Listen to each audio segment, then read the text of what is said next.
All right, are we live again? What's going on? Are we live? We're live. We're good. We started. Okay. So back to the thing. Here, let me let my friend know that I'm good again.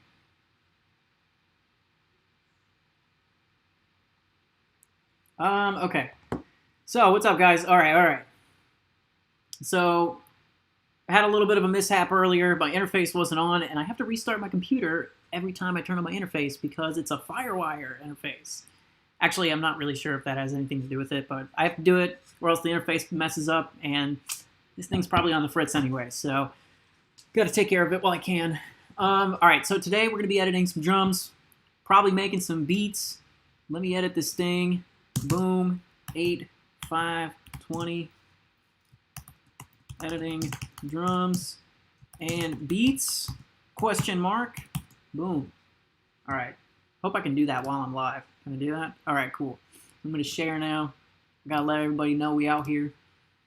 So yeah, as you can see on Logic right now, I have some drums here that I comped. I gotta edit them. And we're gonna do that today. We're gonna go through a little bit of that process. As you can see, I only used 4 mics on the drums. Yeah, that's going to be a little bit of a pain to work with, but work with me here, guys. And I'm going to explain my process of how I make these drums actually sound pretty good, because there's going to be a lot of work to be done. All right, let me share this real quick to my Facebook, and then we're going to get going on this. I'm live now on the YouTubes.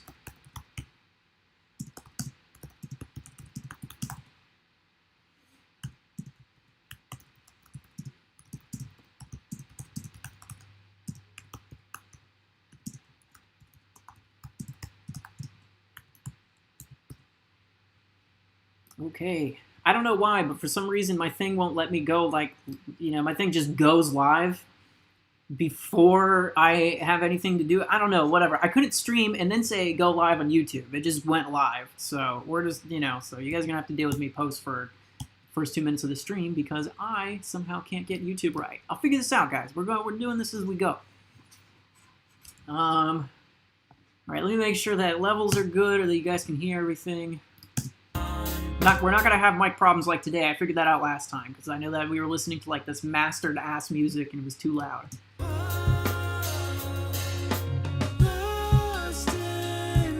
Cool. So as you guys can see, these drums sound like poo-poo. I mean, they're not the worst thing in the world, but they're pretty bad. If I solo the kick, if I can. Yeah. Oh. That's not what I wanted to do. I forgot I have them grouped. So let me... I'm good. So yeah, I've comped these drums here for this song, and we're going to start editing them. So I can make sure everything is in place. You guys can't see my mixer window. It's going to be on my bottom screen. Actually, I got to go there and pull that up, make sure I'm good. I mean, not that I need to really check levels or anything right now. So what I'm going to be doing here, just to explain the process, we're going to edit everything, we're going to grid everything, get it all on time, and then what I have to do is I have to take these drums, I have to put them into another project, right? So once I put it into the other project, I'm going to be sample replacing the kick completely because it's bad. It is not good. I mean, it's like clipping most of the time anyways. I think if I turn, hold on. So if I go here and I turn this down, oh, I guess it's not clipping. The other one it was. I guess we adjusted levels for this song. Yeah, to compensate for that, because I remember we were having some problems on the other one. So whatever the case, I'm going to show you guys basically how these drums are going to be supposed to sort of sound. So I'm going to pull up a song real quick that I did this with, because we have 2 songs that we recorded with like this. We recorded in an isolated room at a house, 4 mics, because we didn't have enough stands for the other mics. I couldn't even mic toms. So I'm going to be sample replacing the toms completely with my own, and I'm going to have to look through the overhead track just to be able to find the toms and do it. And I got to line them up exactly, and I got to do it by hand too. It's going to be a whole process.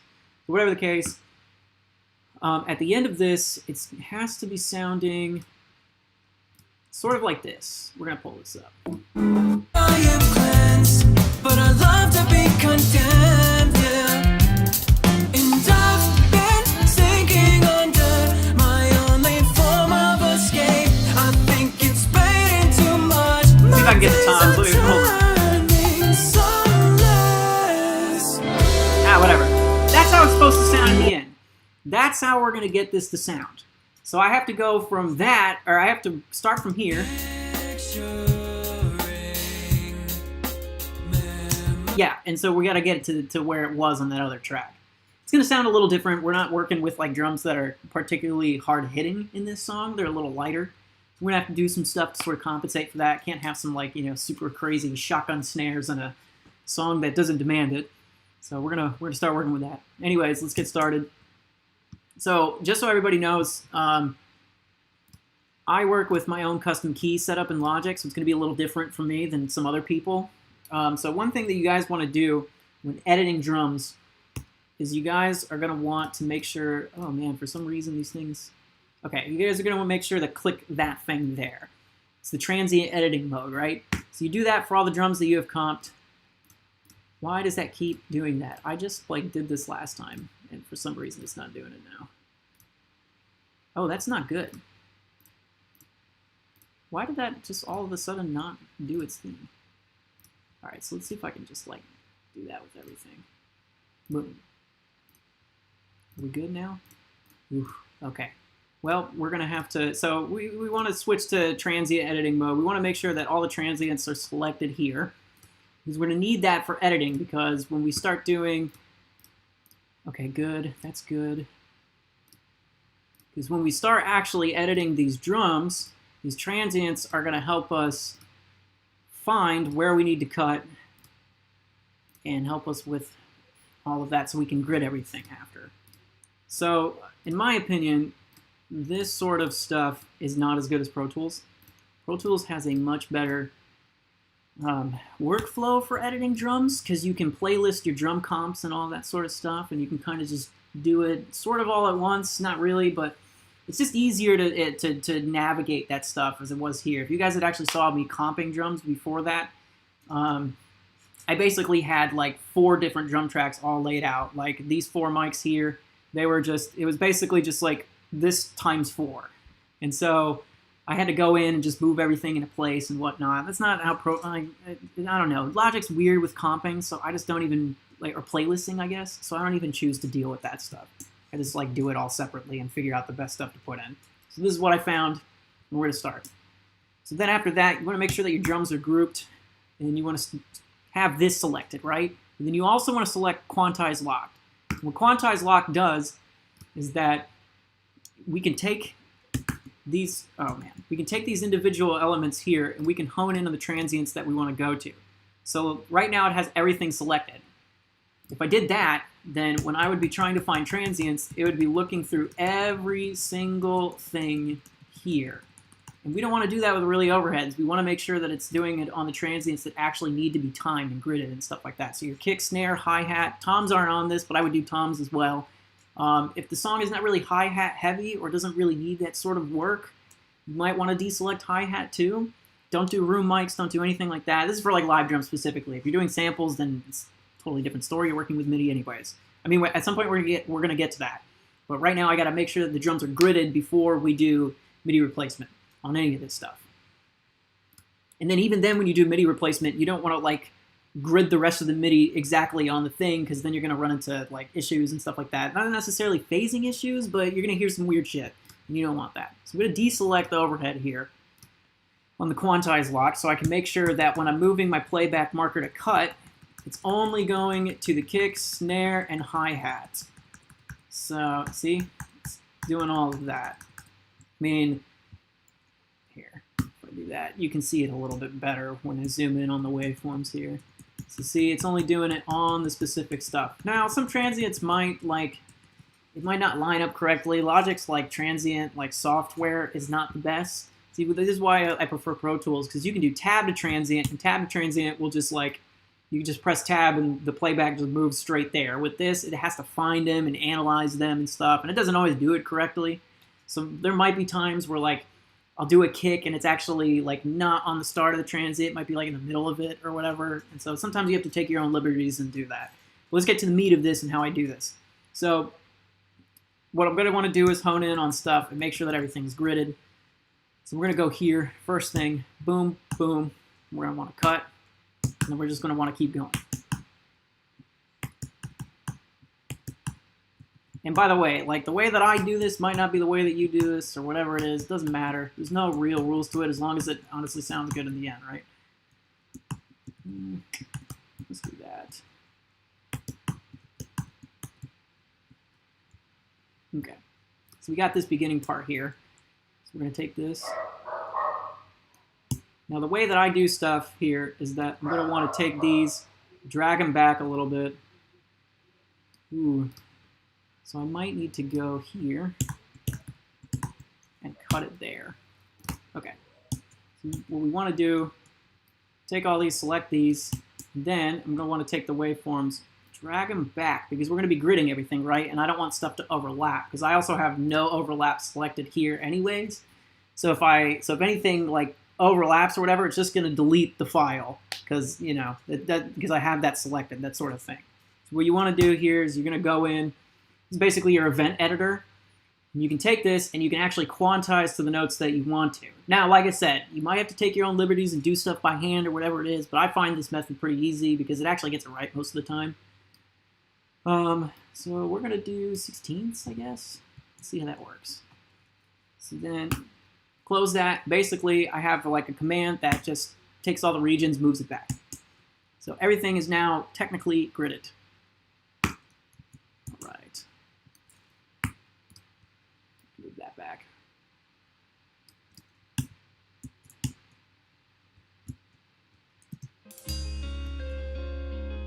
So now we listen, make sure everything's in place.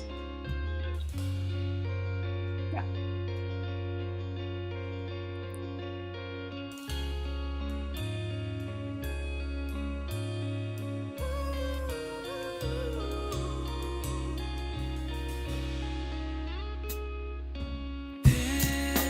That wasn't actually perfect over there. So I think what I'm going to do is we're going to take this. So everything was good up to there. So I'm just going to drag this back out and do it again. Because that is the only way we're going to get this right. So I might actually end up having to select everything the way that like it was. Well,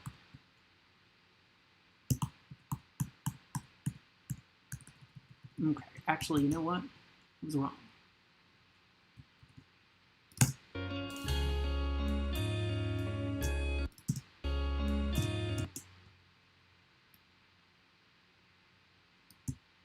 Like I said, you might need to go do stuff by hand because it might not be perfect. And this is one of those things that is really delicate, so you want to make sure that stuff is lined up properly there. Take that.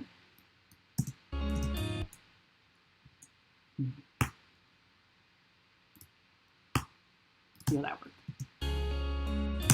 Yep, see? Boom.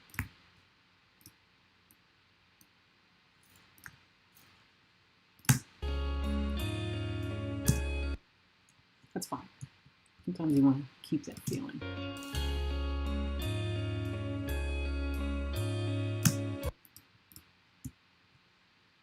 So like I said, you might want to select somewhere around there. Ah, grab it. Take it. Boom. Does that work? Yeah, okay.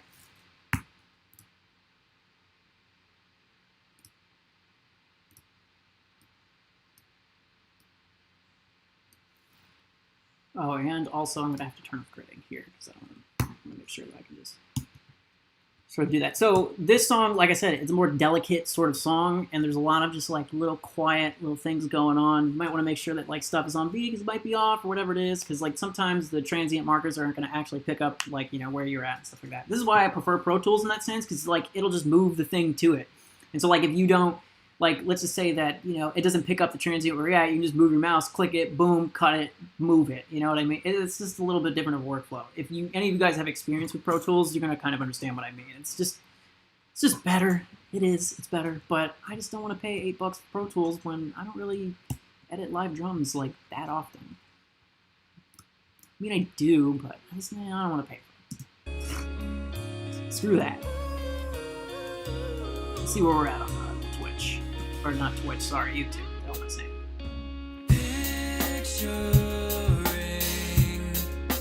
Oh, we got Smiz over here. I've been following since you broke and crossed cover, and it's been really cool to see this evolution of someone with such talent and range.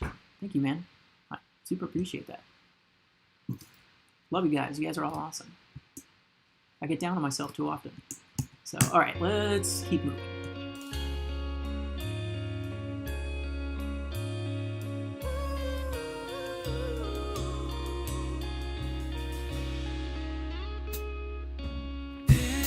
Now, okay, so this is why we're gonna resample toms. If you guys can like hear that, there's like a big tom hit there, and I remember when he did this. But it just sounds so bad because there's nothing there or whatever it is. But that's the thing, you know. So when it comes to it, we're gonna go to this overhead track, and that's where I'm gonna make sure that I can place everything by hand. Because usually that I don't know, I did it in the last song and it worked then, so we're gonna see how that works. Obviously, we're just gonna have to play it by ear and see how it goes. Oh wait, let me do that. All right, so let's keep going.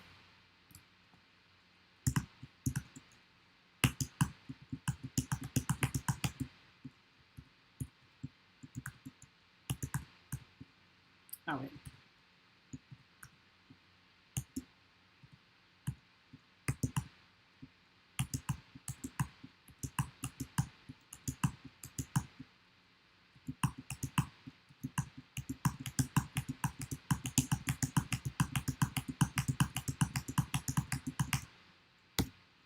Sometimes I get that wrong.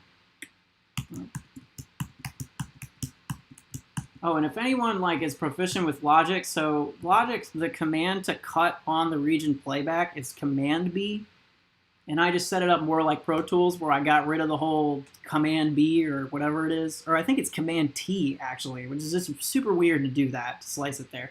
So I just put it to B like in Pro Tools, where you just press B and it cuts. Just so you guys know. And then I think I switched the whatever other command that was there with. So Command T probably does something different. Actually, I want to see what it does. Yeah, it pulls up whatever that is. I don't use it, so I don't know. I think that's when you put in plugins. You can pull up that to mess with the settings in the plugins without opening the plugin, but not all plugins support that, and I would just rather pull up the actual thing. So, see, and here we go. Here's a case of where the transient got missed there, right? Oh, okay, wait, it's on the kick. Never mind. Whatever case is missing that, it might, you know, once we line everything up, most of the time, this stuff just tends to line up better. So we might not need to mess with that in the end.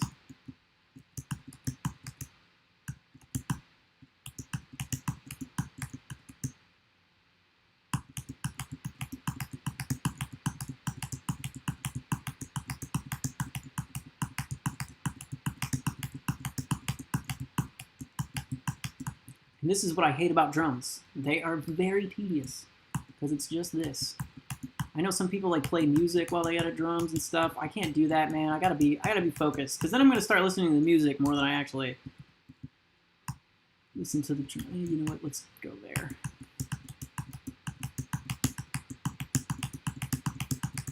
Did you get into that rhythm, right? Kind of feels cool. Boom. Okay. So good there. All right, see? We got all that stuff cut up. Oh, wait. I forgot to do something very important. Okay, so this is one thing I didn't explain. So I got to take all this here. I know where the kick is, right?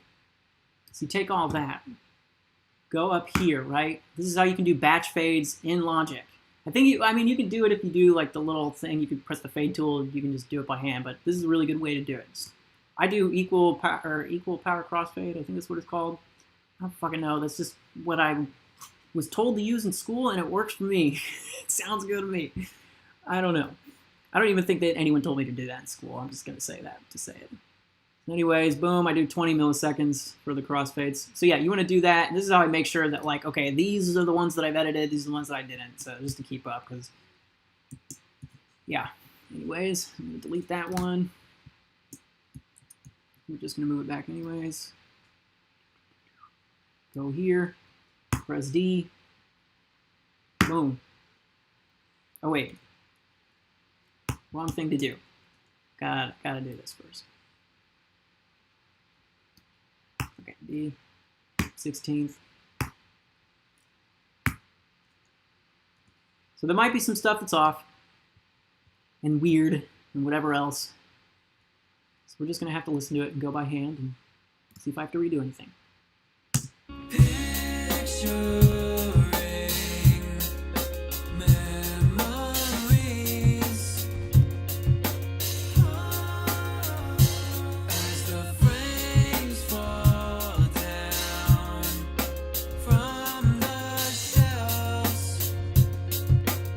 Boom, right there. So that's off. Might as well just right there.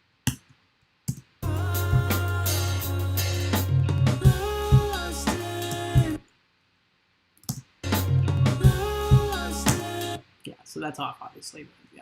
Okay, we're good there. Everything seemed to actually be fine. So then we're going to take all this. Boom. Select it all. Go here, equal power. Yeah, equal power crossfade, that's what it's called. I don't give a shit because I'm doing this and it's working. So obviously you kind of want to go back, make sure everything's fading correctly, but it didn't even sound bad before I even put this in, so wasn't that off.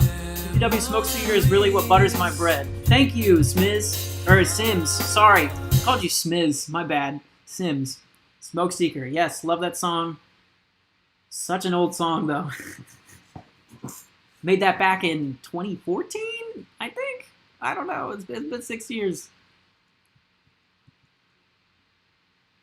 Oh, just so you know, dude, I'm posting a new cover on Friday. You guys heard it here first. New covers now. Boom. Let's get it. So yeah. Yeah, we got all these crossfades in here. It sounds fine. Boo-hoo. All right, let's move on. If anything's off, I'll just view it. I'll just listen to it later. Dude, it is a banger. Yeah. It is. It's a banger. It's a banger. I like Smoke Seeker a lot. That's one of my favorite Northern Line songs that I wrote. Besides Riot, I think Riot's the best one. Here's the thing: you guys never got to like, in terms of Northern Line stuff, nobody ever got to hear the second EP that we made. So I like that stuff better, personally. That EP's super incomplete, so I can't really you know. If I could release something right now like that, like I would, but like we would have to go in and basically finish like up the rest of it because it was very fragmented still when we were making it. I just like personally I was liking where we were going before we ended up, you know, breaking up and stuff. I feel like you're underappreciated, like you need more recognition. Thank you. I can't really comment on that. I don't know, man. That's like, you know, that's how everybody feels as a musician, I think, you know. But you're the underdog until you're not, right? I'm trying to do my best, though. Like, I'm trying to, you know, we got these live streams going and stuff like that, you know. I'm trying to, like, interact with everybody more. I don't do enough of that, and I think that was, like, you know, that might be a little bit of an issue, you know. Sometimes you got to scream loud enough in order for people to know what's going on, you know. All right, so let's go. Boom.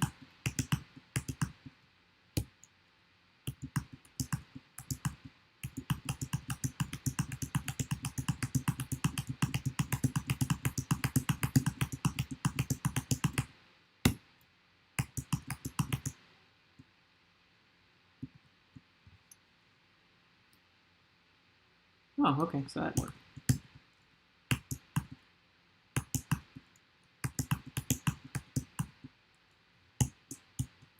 Oh, is that one of those? Wait. Okay, yeah, that's what it is. Okay, so boom. Boom. I'm gonna delete. Oh, wait, I gotta delete that. Damn it. Okay. By the way, that is not what my master looks like. Okay, that red thing at the top that's just zoomed in. Looks like a fucking lightsaber. What does it actually look like? Yeah, it's more appropriate. It's still pretty pushed, but whatever. I don't know if I'm gonna have any audio nerds come on, but whatever. Judge me.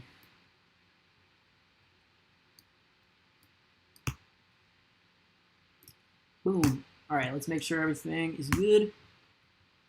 Let's check it.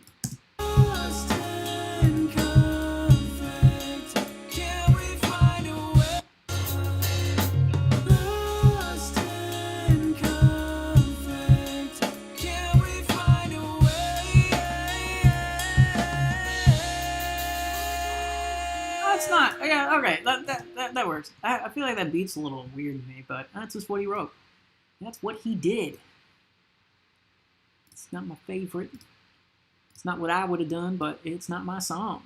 I mean, I am singing on this. Oh yeah, by the way, I'm singing on this, just so everybody knows. I did help, like, write the song, but yeah, not my, but I didn't perform the drums, which is not what I wanted to do anyways.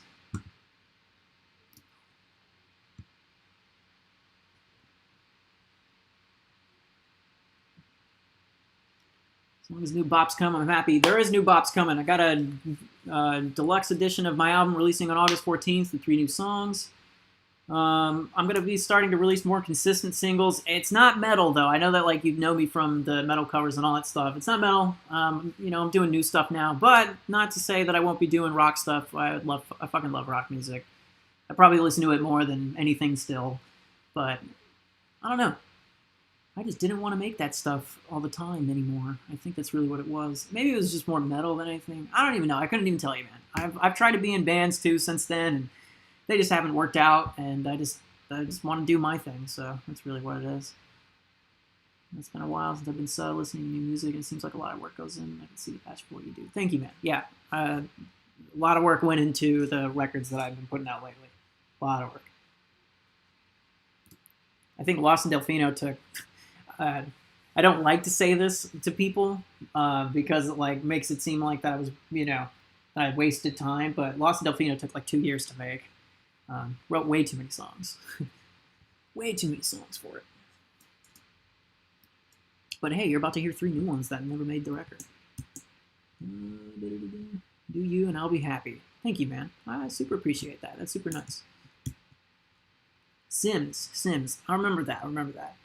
I'll be live streaming a lot from now on, so now you'll be seeing more of me doing production stuff and whatever else, because I do this too. All right, boom.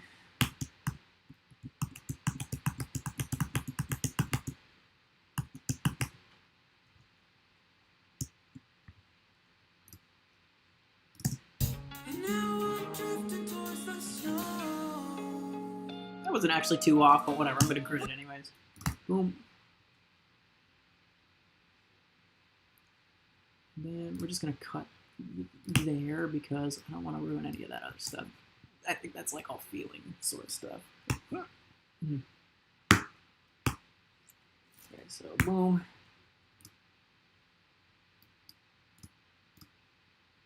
Oh, did I turn on the grid again? I did not need to do that. What do we got?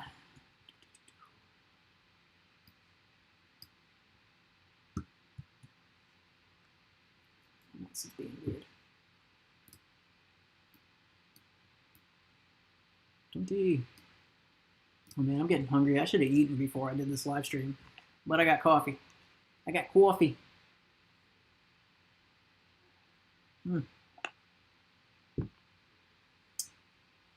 paper straws, man. I'm trying to save the environment, but I'm trying to, alone, by myself, save the environment. Okay? With using paper straws. This is exactly, that's my contribution, guys. Thank you.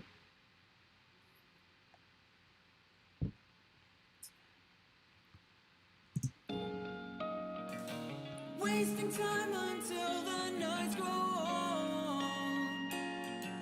'Cause even though we meet, we're still apart. Alright. Alright, he killed that. Let me make sure that that is...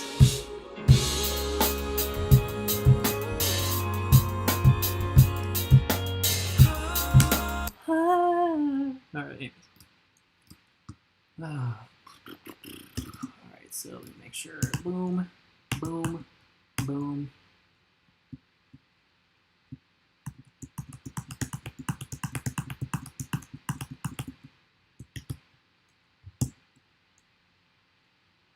Okay, yeah, that's right.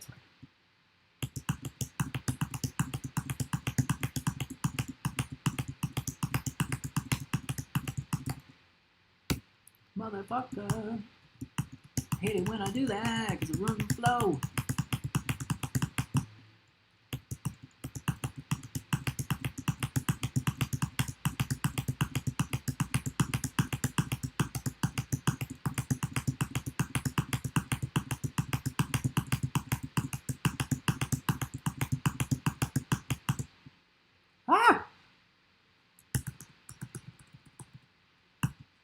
Boom, boom, boom. Boom. All right. Ugh. Hate doing that. All right.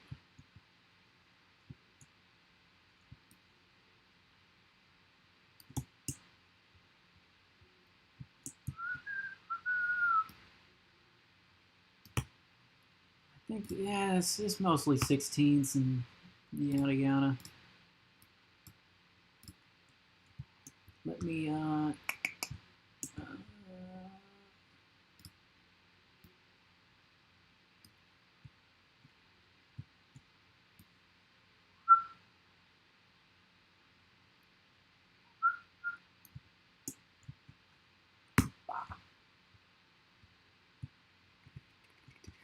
okay, so let's listen to this.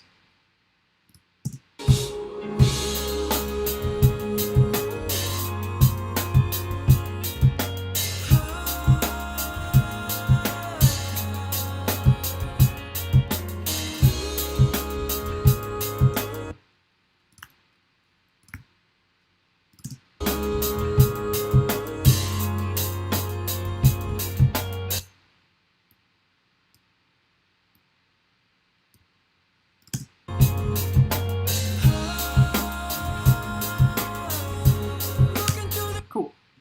That sounds good to me. It's so funny. You do this stuff, and then it's like, you're like, yeah, I just did a lot. And it's like, that's like 10 seconds of a song. Because look, you see all that, and you're just like, whoa, that's a lot of cuts. That's a lot of fucking editing. Really, it's not. This is actually pretty light compared to some stuff that I've had to do. Yeah, you know you're from the metal stuff that I've heard, but I've liked everything I've heard so far. Like, Behavior is a good song and so much fun. Thank you. Oh, fuck yeah, dude. That's awesome. Well, like I said, I'll be consistently releasing some new stuff. That rock stuff I want to do more of, you know, with XZYLO, but my main focus is just kind of really kind of doing, like, not just that, you know? Like, I want to visit that when I want to visit it, you know what I mean? Because, like, I just, like, I have, like, these phases, I guess, that I go through. Like, my phase when I was doing that record, it was like, oh, I'm in my emo phase right now. I'm totally, like, down with the emo. You know, My Chemical Romance got back together. I wanted to put on black eyeliner. I just wanted to do my thing, dude, you know? A bit of everything is good, but some people grow out of metal because it's not the happiest genre. I don't even think it's really because, like, it was just, I don't know. But metal is, like, it's a funny thing. Metal is, how do I put it into words? I think for me, what happened is that I was feeling as a songwriter, like as somebody who was writing songs, like metal for me just got stagnant. I felt like I was writing the same song and like I was doing the same riffs. And it was just like one of those things like how many like new riffs can I come up with or how many new breakdowns can I do or how many like things can I do before like this just like I just exhaust everything.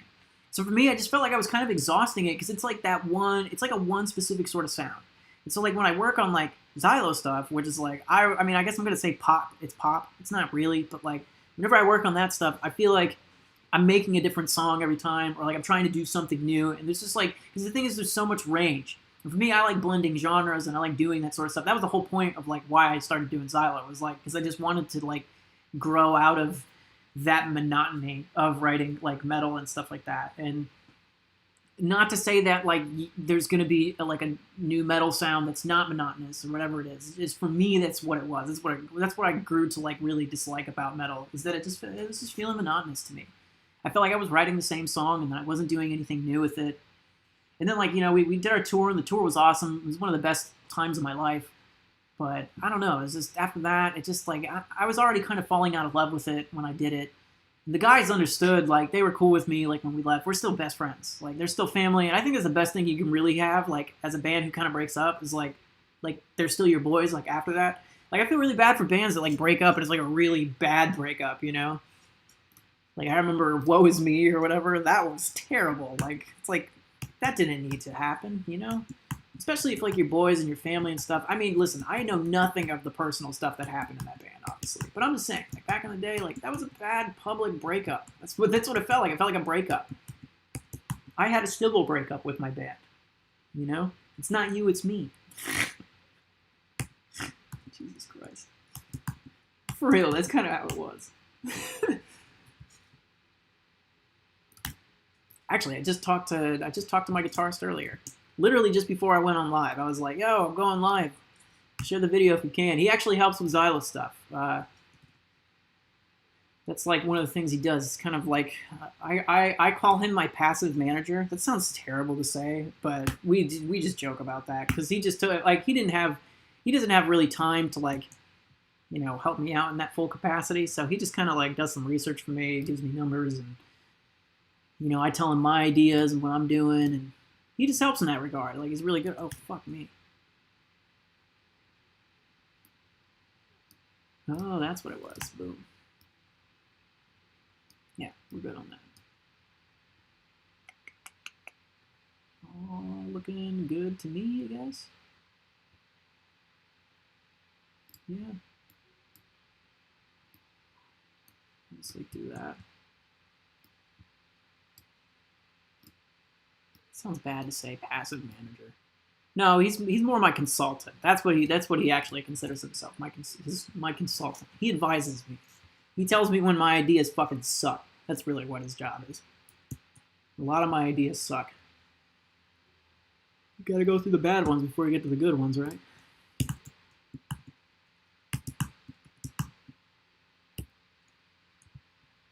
Why is it doing that? See, that's the thing that I'm not digging. More than ever, it's doing that.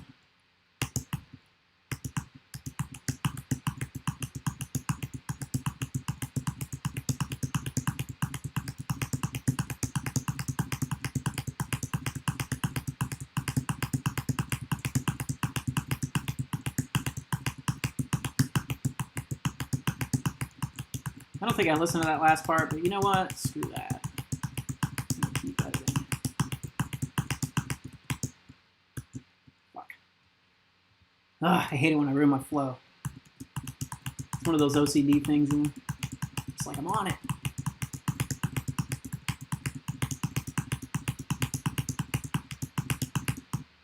Okay. We good. That's a lot of cuts. Look at all those chickens. Okay.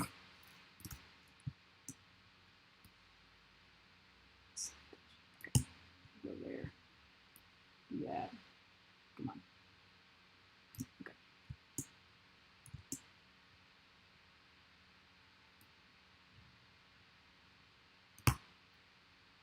16th.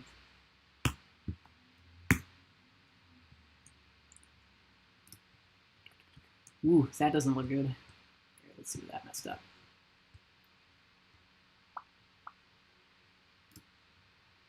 Yikes. I don't know what the, oh, that's not what I wanted to do.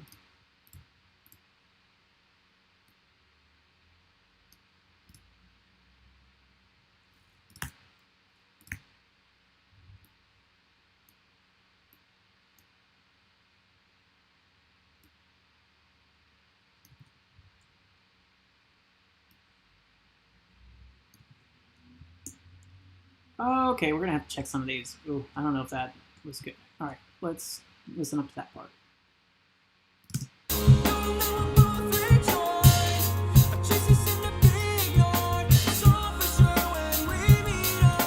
Oh, there you go.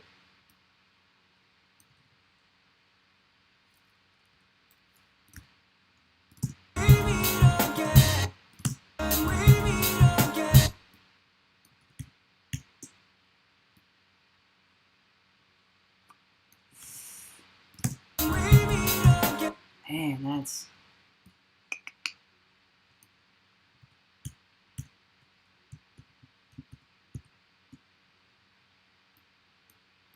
not very good, is it? Oh, there we go. I mean, wait, that's what it was.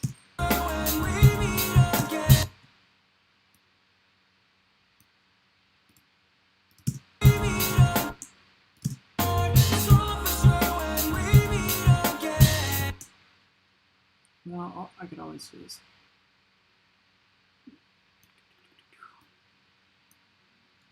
Is that the one?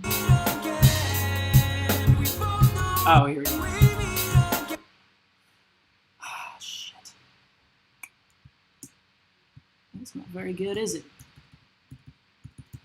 Oh.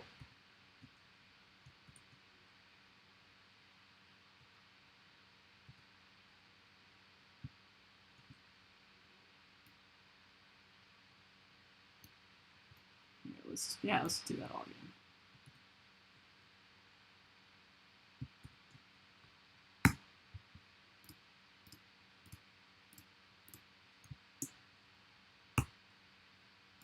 When we meet again, we both know it's the end.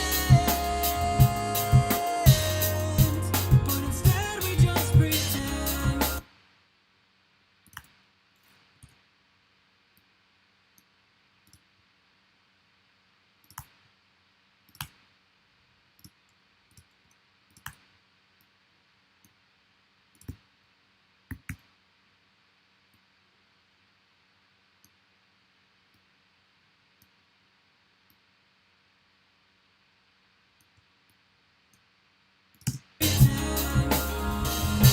Whoa! Just pretend.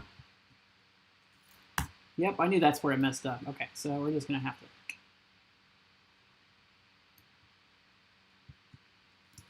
I feel like if I were a musician, wait, I wouldn't tie myself down to one genre. I feel like every musician should make what they want to make. I feel like every amazing song comes from that way of thinking. Yes, that's true. Exactly.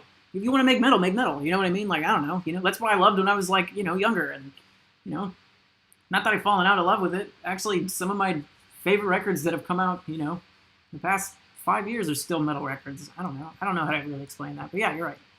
Totally right. All right, let's see what we got. I know that was messed up. That was super messed up. See what is up there.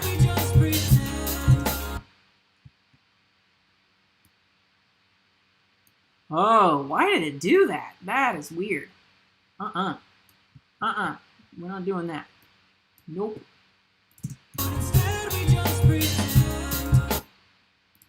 See, okay, that's right. That's pretty much right. So let's go here. Boom. And start there.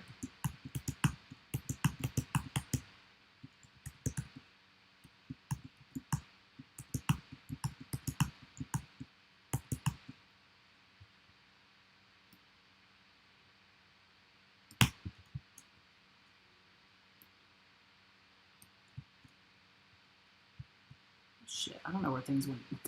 I don't know. Now I don't know where we are.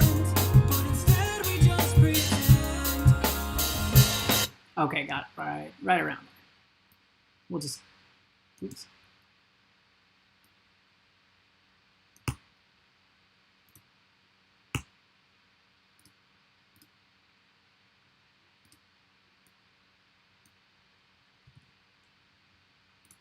Okay.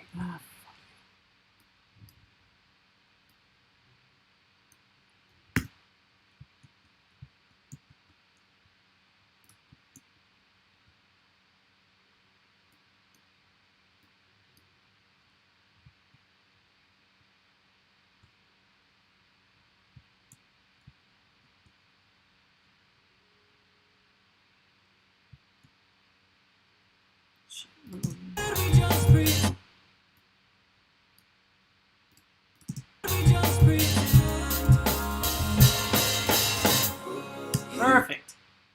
That's what I wanted. Okay, so now that part's good. I think. I mean, I'll listen to it again. I'll give it a...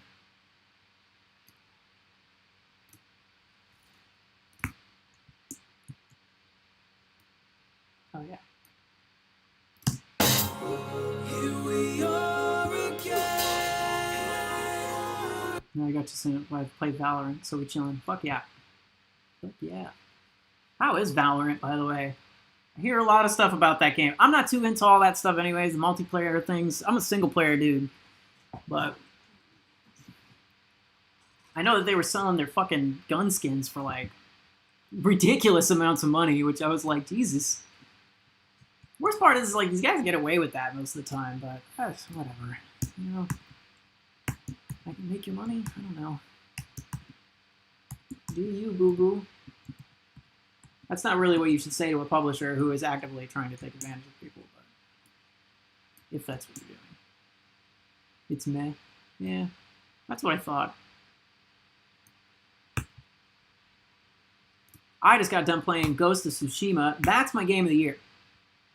And Doom Eternal came out this year, so I don't know, man. I enjoyed the fuck out of that game.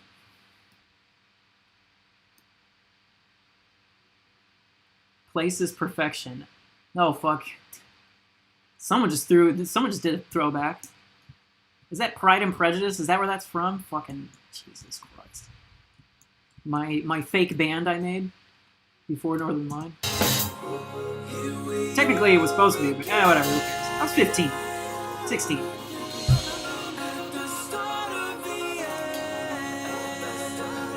Perfect.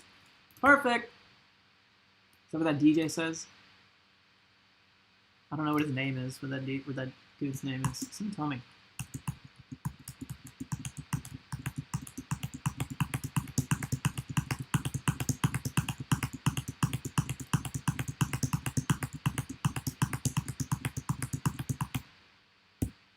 Oh, I will say a game that I did play this year that came out in like, I don't know when it came out, that would also be like on a Game of the Year contender list if it had come out this year was fucking Bloodborne.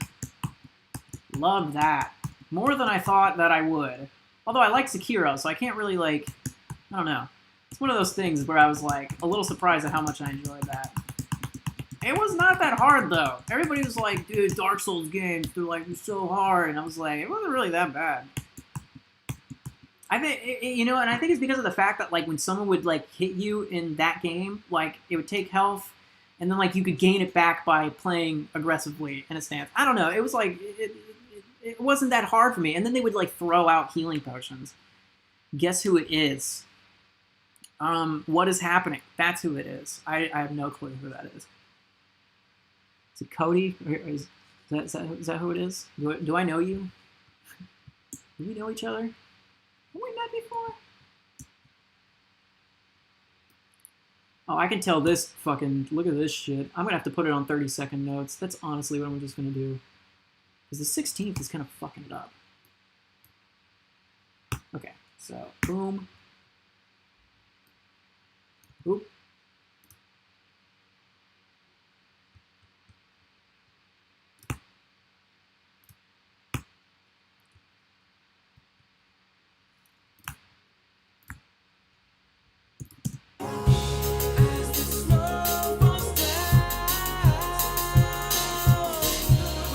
Ooh, there we go. That's not what I wanted. Is it raining? Is it actually raining outside? Oh, yeah. Guess who it is? Oh, it's Cody. Oh, fuck yeah, dude. What's up, man?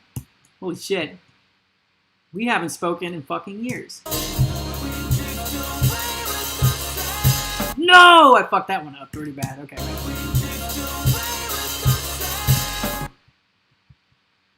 That's not very good. There we go. That's where it fucked up.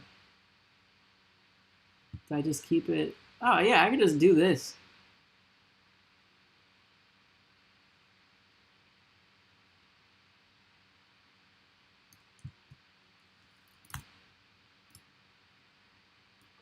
Yo, say hi to Angie for me. Fuck, I haven't spoken to her in fucking years, too.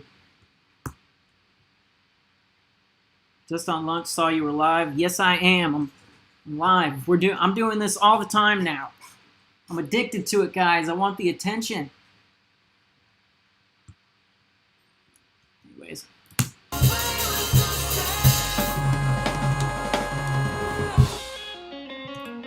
Huh. Huh. I could just...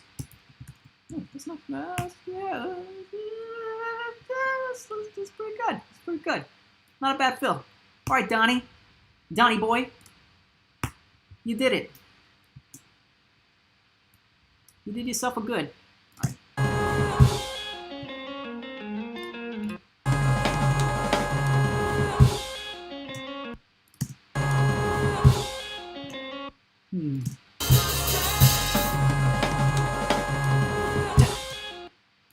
Oh, okay, that's right. This feels off to me.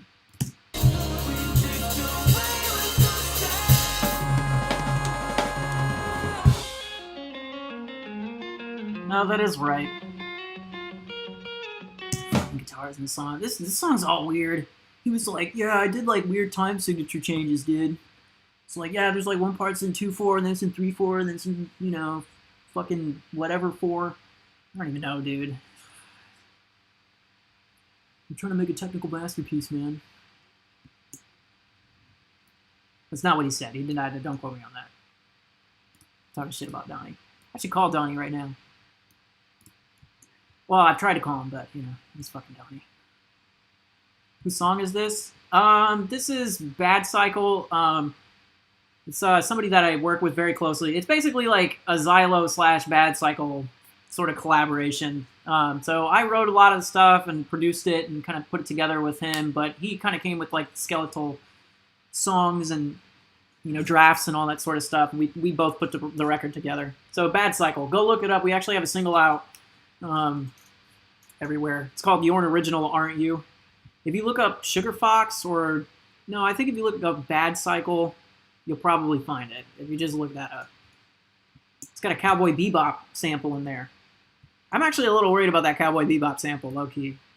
It's like, I don't fucking know it, you know, if we're going to get, you know, fucking, we're going to have issues with that. That's why with Lost in Delfino, I try to avoid sampling Nintendo stuff, because fucking, I'm scared of fucking Nintendo, dude. They lay down the fucking law over there.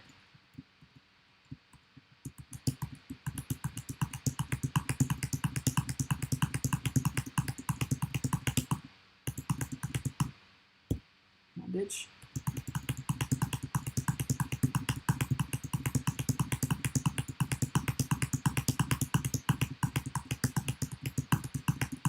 It's like a rhythm, guys. Oh, fuck. Right when I speak, it fucks up.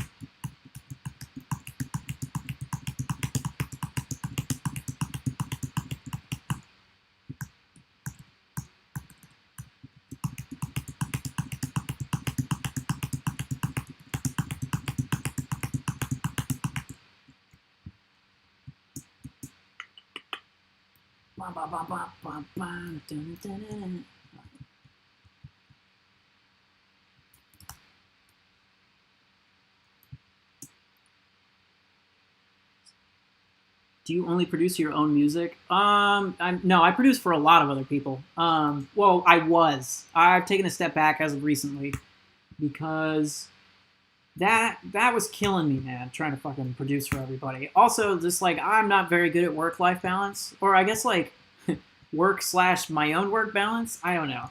So I've kind of taken a step back from that. But but this record, since we collabed, like I'm working on this and finishing this up. Yeah. That's pretty much what it is. But yeah, most of the time I produce my own music, yeah. I mean, actually, all the time for XZYLO, yeah, I self-produce XZYLO. I work with, you know, people like writers, or I'll work with engineers and all that sort of stuff. But since I know how to do it, like, I don't really, like, I haven't found someone that I fully trust yet to, like, really, like, produce for me.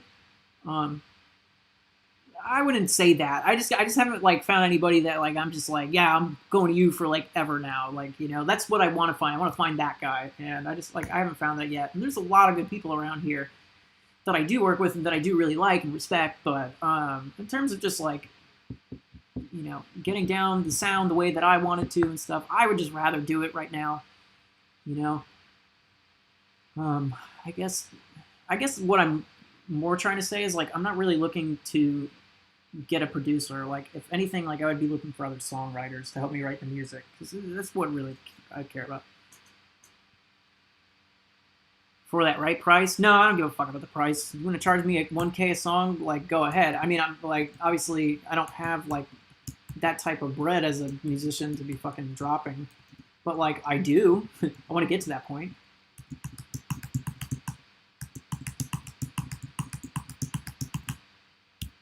No, I would, whatever someone's rates are is whatever someone's rates are.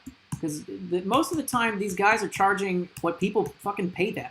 Like, if someone pays someone $300 for a mix, you should probably charge $300 for that mix. And then if someone pays you $500, agrees to do that, you know, then start charging $5. Like, you know? Because if someone thinks that you're worth $500, then you're probably worth $500. And I know that, like, you know, music can be one of those.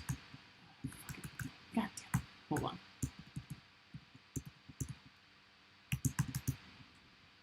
How's it doing that?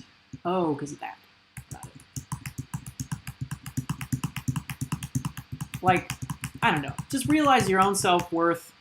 You get to determine prices as a producer, at least as a freelance one. I don't know what it's like working at a full-fledged studio. I've only done internships. I would say, like, if you're at least getting consistently paid as something, you know, like if someone agrees to like for an outlier price, then yeah, like, you know, I wouldn't say fucking start charging that just because one person did it. Like if someone, like if you throw it out there to somebody and he agrees, and then you charge the next person $300 and then he agrees again, then you're probably safe to raise your fucking rates. Do your thing. And anybody who's got something to say about that? Well, I don't know. Just know your self-worth. Self-love.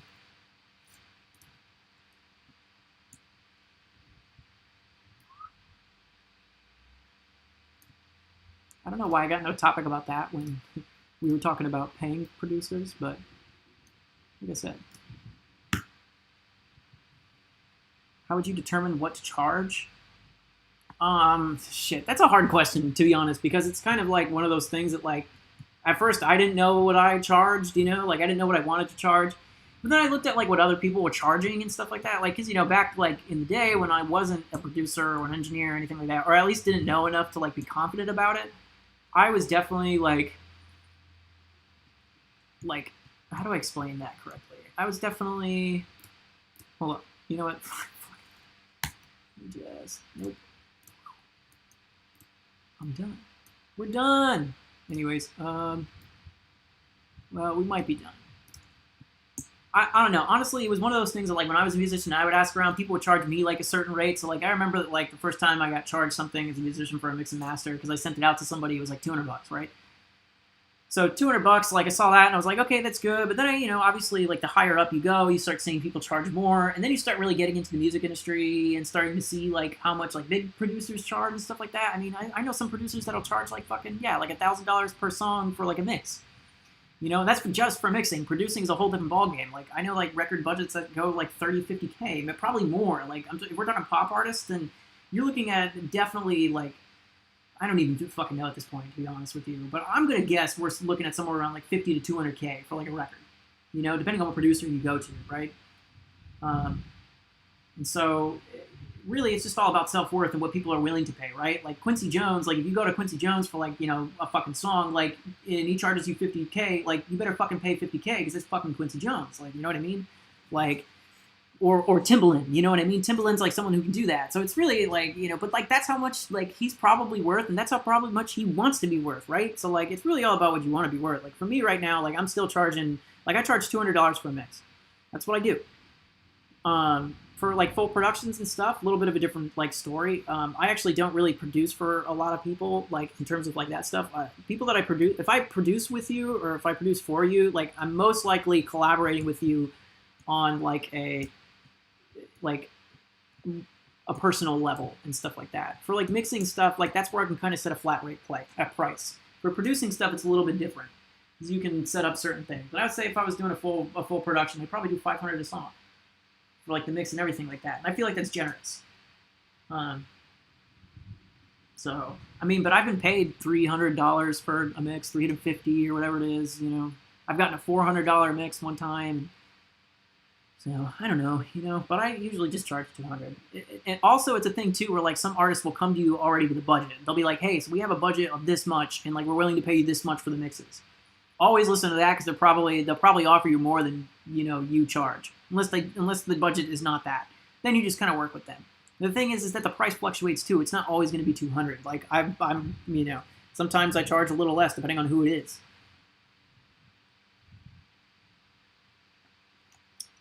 Like, if I get a hip-hop mix with somebody and he just throws me the MP3 and vocals, and he's like, hey, man, I'm a little strapped on cash. Can I pay you, like, $150, $100, or whatever it is? I do that, but you're going to get $100 back. You're not going to get $200 worth. You know, you get what you pay for. I hate to say it like that because it sounds like, oh, I'm lazy with, like, certain artists. Like, no, I'm not. I don't try to be lazy. I try to do as much as I can for the people and cater to them, but there obviously is a point where it's kind of like, what can you do about it? All right, so let me listen to this. How long have we been on now? Oh, 1 hour. Oh, that's not too bad.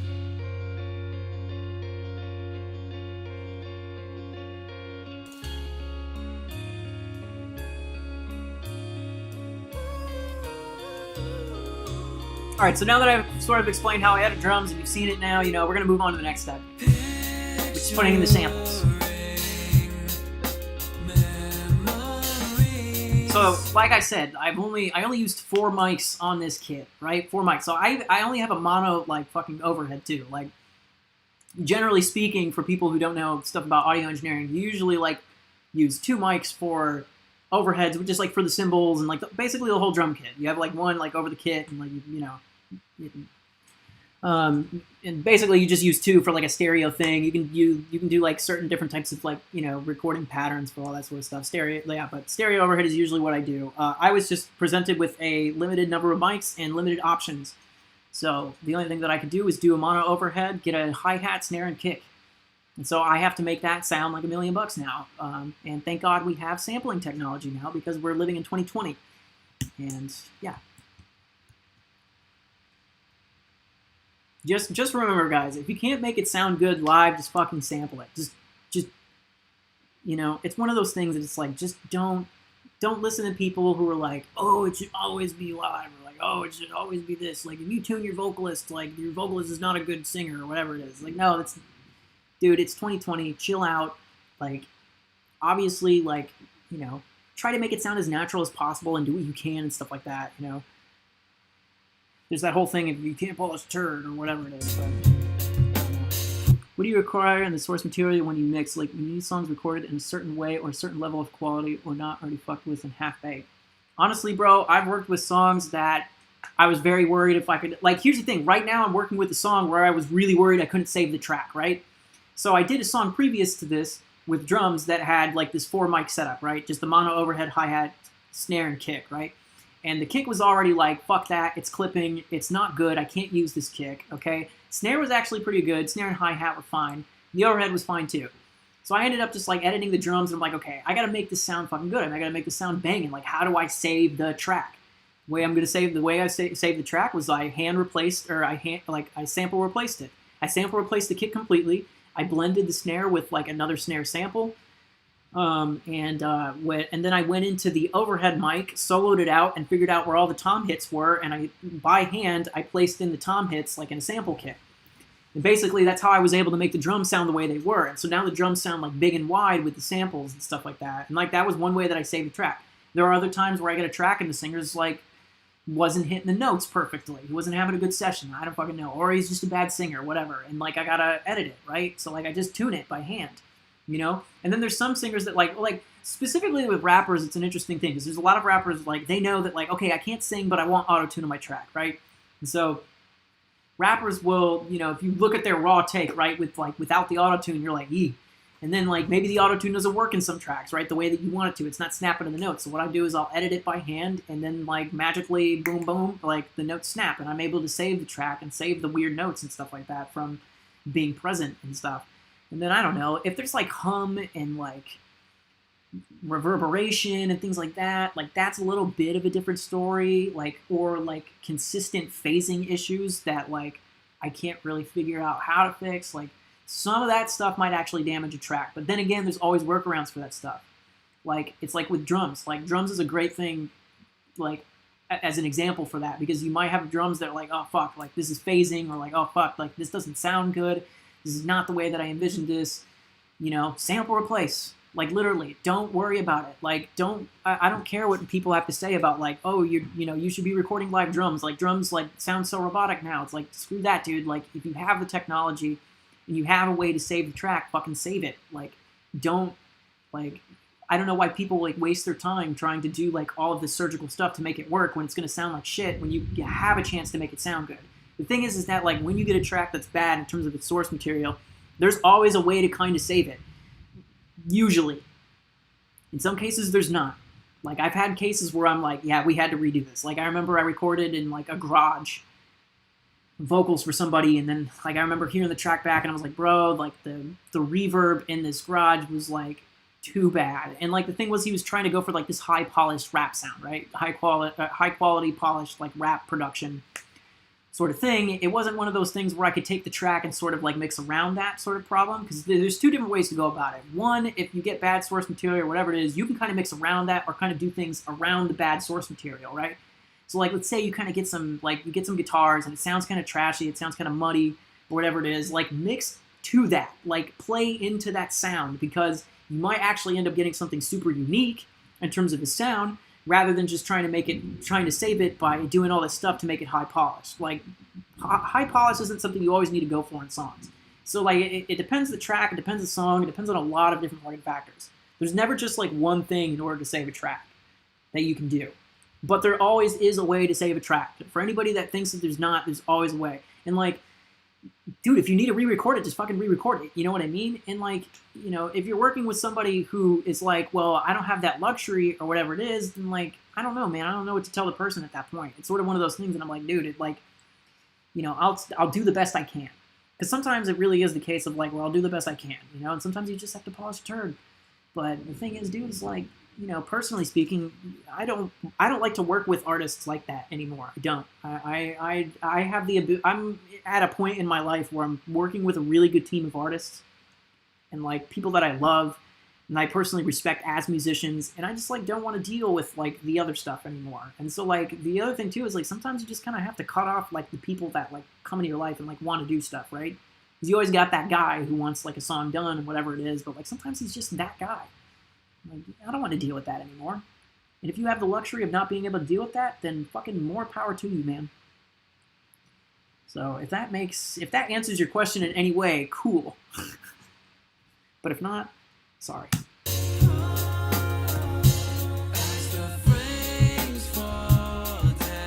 What do you require in the source material in your mix? Actually, you know what? I can answer that one. What do you require in the source material in the mix?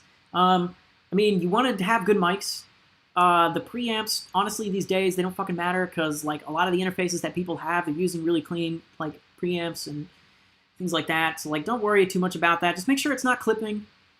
You know, make sure that like you're in some sort of treated room, like depending on what you're doing. Like if you want like the reverb inside the room or whatever it is for that source, like cool. But like I said, it all depends like what the song is, what the factors of the song is, like what sound you're going for, that sort of stuff. So you want some sort of treatment, you want some sort of stuff. Like if you're recording vocals, man, put up a fucking like, just even if it's clothes or like egg cartons or whatever it is, or a mattress, just put it behind the mic. Make sure that you're not getting like reverb all around you when you're doing that sort of stuff. And I mean, like, it's not something that I require. Like I don't require you to do that. If you want to send me like that sort of stuff, I'll work around it. It's like I said, you can play into it or you cannot. But if you want to go for something, like if you're looking for something high polished, or like you want something to be high polished, yeah, you want to look for those things. Like, okay, is there reverb in the mic when I sing, you know, around me? Am I hearing that in my source? Like, look for that stuff, you know? And if you don't look for that and you don't account for those sorts of things, then yeah, like things are going to get messed up and they're going to get lost in translation too. And in terms of like being half-baked, bro, work on your song. Like, that's it, you know? Don't ever send something to somebody else that's half-baked. Don't. Like, that's on them at that point. If they do that sort of shit, like, that's on you. Don't fucking do that. Don't send that to other people. That's not a good look for you. You don't want to do that. Like, that's basically it. And believe me, like, I've made that mistake in the past. I've made a lot of mistakes in my fucking music career. So it's not to say that you won't do it, or that, like, people, like, aren't going to do that to you, or whatever the case is. You know, everybody makes mistakes. Everybody's growing in this industry in different ways at different times, you know. Some people have more experience than others. I'm not going to claim that like I have the most experience or anything like that, or that I'm not going to make mistakes in the future. I'm probably going to make plenty of fucking mistakes in the future. I've made a ton of them already. From the shelves, lost in conflict, can we find a way?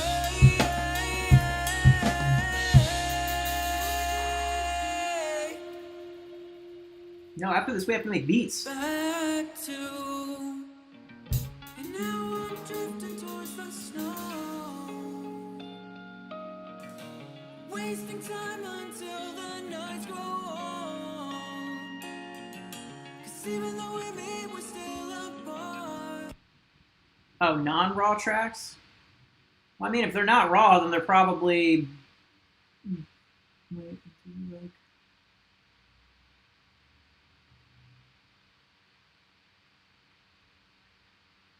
I mean, to be honest with you, bro, like it really like the only see, here's the thing about that is like that's actually an interesting question because it in terms of like if you send somebody a mix and you have plugins on it, I would prefer that you just leave the plugins because it means you are already developing the sound of something. But let's put that aside for a second and let's go back to the actual source material. When you're talking about source, you're actually talking about the raw track. And what you really want to do is from the get, always record a good raw track. If you don't record a good raw track, then after that, it's not gonna like magically like get better. I mean, there is ways you can make it better, obviously. But like if you do that, then cool. Send me that version instead of the raw, you know? Because obviously, if you can improve the source, then improve the source. But you always want to get it good from the source, because if not, like it's just not going to be good. Like that's really like that's I think the simplest way I can sort of describe that. I don't know if like I don't know if we're communicating that directly, or if like you understand. I don't know. So there's artist and demo, and then there's the raw tracks for the mixer. Yeah, exactly. I mean, that's basically it. Yeah, the mixing guy always gets the raw tracks. I mean, unless that you like. Here's the thing, though. I would prefer that you don't send it to me completely raw, unless it's like, I don't know, unless it's like vocals and like pitch correction stuff. Like if you want me to edit your stuff, like here's the thing. There's a difference between editing and mixing, right? If you're gonna send me something for a mix, then it should already be edited. Like you should already have the vocals tuned. You should have everything aligned. You know, not grid perfect, but at least like well executed, like well played and all that stuff and tight and everything like that. So in terms of mixing, like mixing is just making stuff sound good. In terms of editing, like that's a whole different thing. That's when I need the raw tracks. And that's when you want to make stuff sound good. But like if you're gonna send me something to mix, like yeah, leave the fucking plugins on. Like send me the reverb, send me the shit with it. Like I'll just make it sound better than it already is. I'll accentuate those sorts of things. So like that's I guess more I think something, you know, if that's what you mean, then yes. Then like in terms of like, yeah, I don't want you to send it to me like raw at that point. Send it to me with your plugins, because if that's the sound, like most of the time you're trying to develop the sound. Like an artist is always trying to develop a sound on a track, even if he doesn't know he's doing it, you know? And that's when you want to, you know, yeah, just send it to me with the shit on it already, you know? Like, I don't care. If you want to send me your vocals compressed, cool. They better be tuned well, you know, or else you're just going to get back a shitty mix. But like, yeah, so that's kind of what it is. But like most of the dude, to be honest with you, most of the time I do ask for raw tracks anyways, because like even though I say I'm going to mix and master, I do kind of edit. Like I just do that for my clients already. Like I don't care. You know what I mean? If I have to do like a little bit of editing or whatever it is, I don't mind just kind of going out of my way to do it. Like that's the other thing too. It's like, you know, you got to provide some sort of customer service, right? Like I don't know. Like that's how I have people come back to me, right? Because like I'm able to take the tracks that like they want, and so, like that's what I had to do earlier in my career. I would have to like be like, hey, I'll do this mix and master for you, and they'll send it to me, and like nothing's tuned, nothing's edited, and like I have to go back and edit it all. And like that was just something that I had to do because like when they would hear it, they'd be like, holy fucking shit, that is like way better than I expected. And like yeah, you know, and it should be, but I don't know. That's the other thing too, is like there comes a point though where you don't want to deal with that anymore. So I don't really deal with that. Like if they want me to edit, mix, and master, like I specifically say, okay, do you want me to like edit as well? Because it's going to be an additional charge.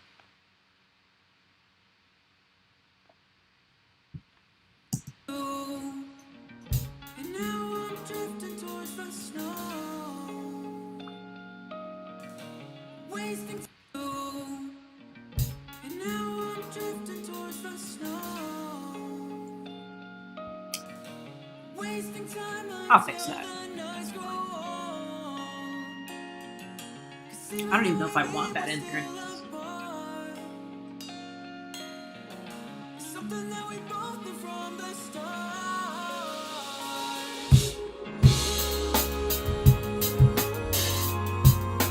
Oh, don't worry about it, man. We're on a live stream. Let's interact. You know what I mean? I don't care about that. I can always... listen, I'm on no time constraint with these fucking drums, so we're good.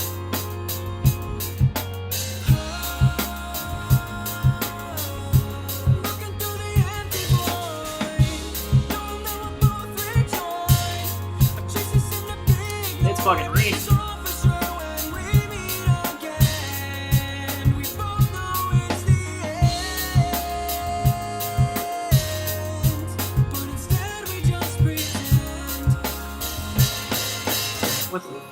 What's the fast book saying?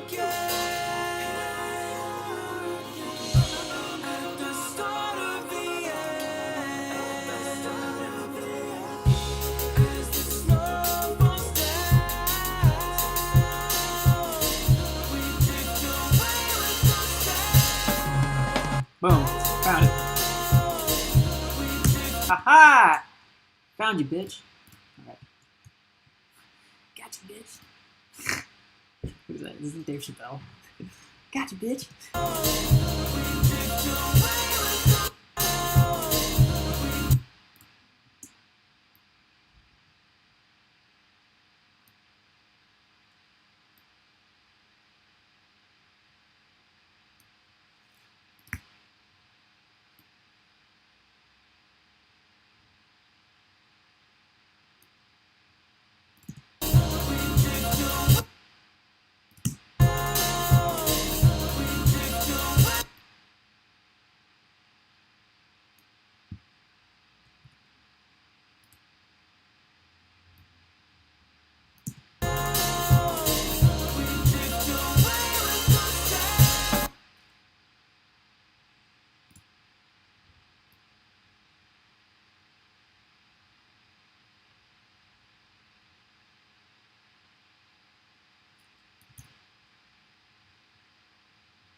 Fuck me.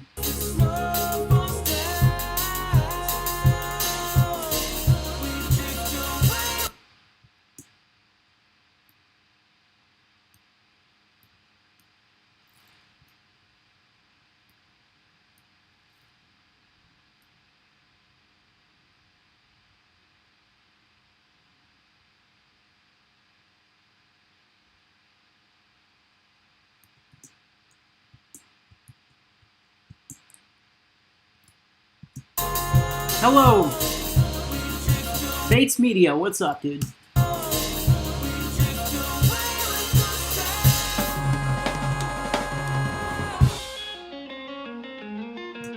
Yikes, dude. I might have to fucking redo this. I might have fucked this one up. Oh, man. Alright, whatever. It doesn't matter. It's fine. I can just... Oh, wait. So that I don't need to redo.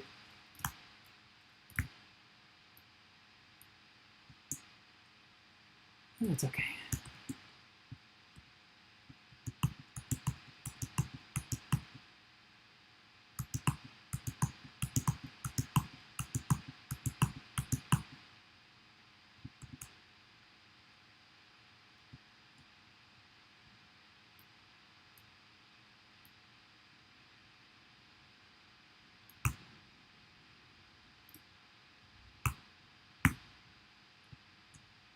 See if that worked.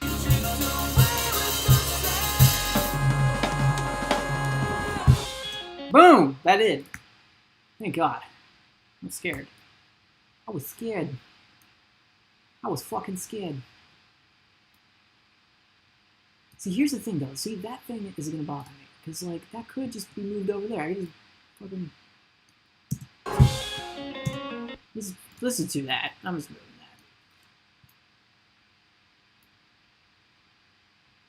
Yeah, no, I got... Okay, this is what it is. This is going to be weird to me for the rest of the time, unless I just go back to the other track and just redo that. Equal powers, boom, 20. Let's get it. Oh, it's eBay. Oh, I miss you too, eBay. I haven't seen you in such a long time.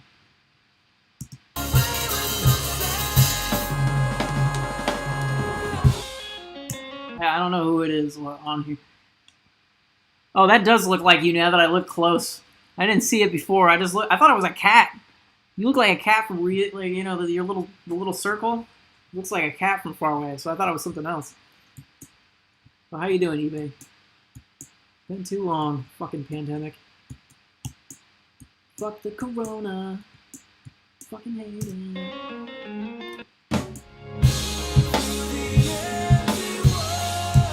Working on Donnie's EP. But I'm on it.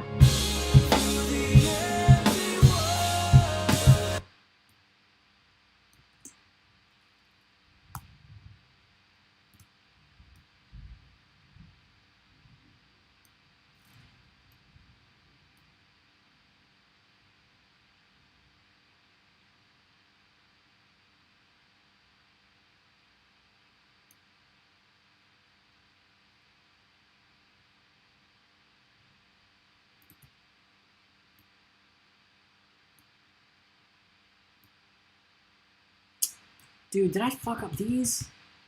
Oh,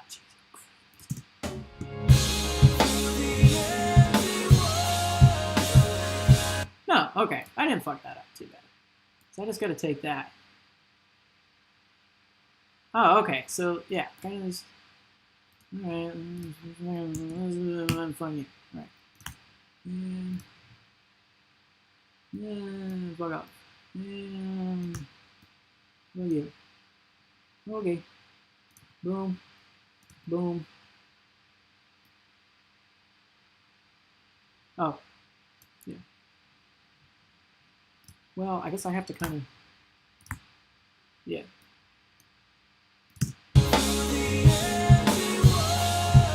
Aw, dude.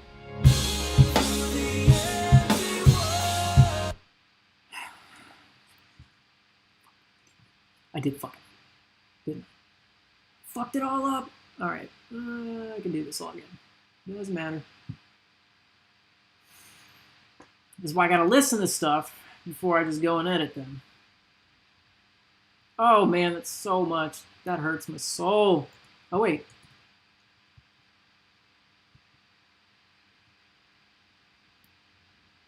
Maybe it's not as much. Okay, good. It's not as much as I thought.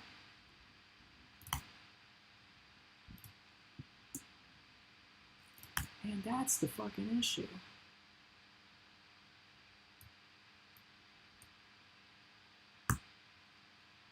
Are you working on some other stuff? Also, I got a new video stabilizer if you want to work on something soon. I do want to work on something soon. Sadly, I'm in Davenport.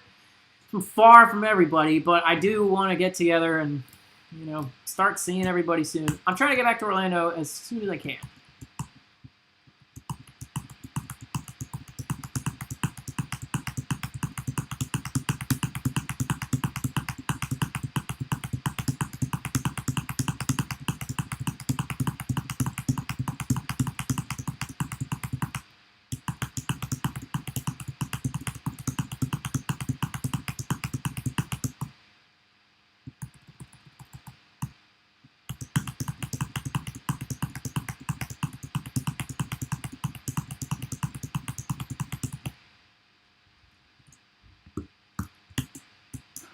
Maybe I do need to. Okay, so.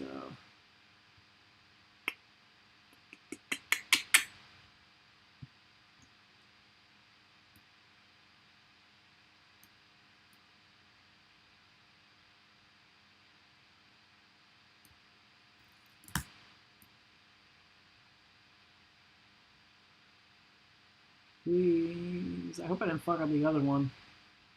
I don't want to redo it again. I don't want to do this. I'm going to do it again. Fuck off. Boom. Boom. It's not too bad, I guess. I mean, once that happens, it's like, ah.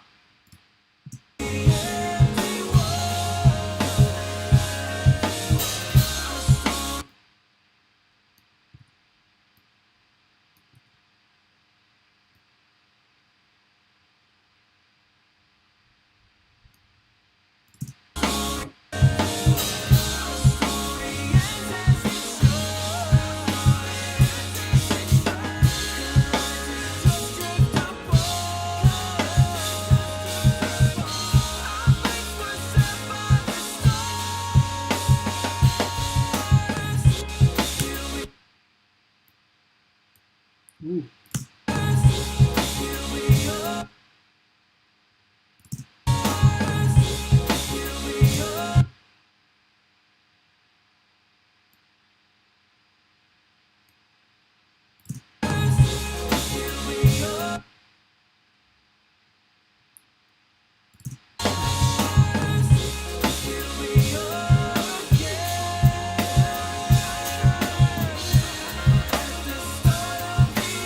Oh, yeah.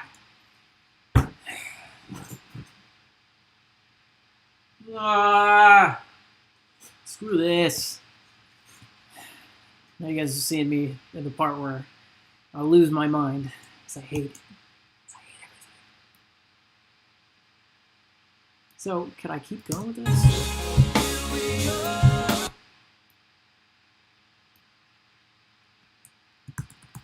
Well, I might be able to get away with that.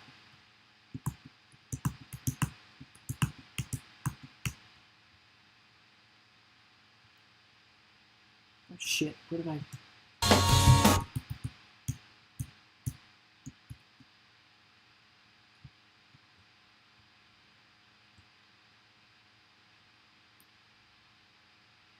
Come on, move faster.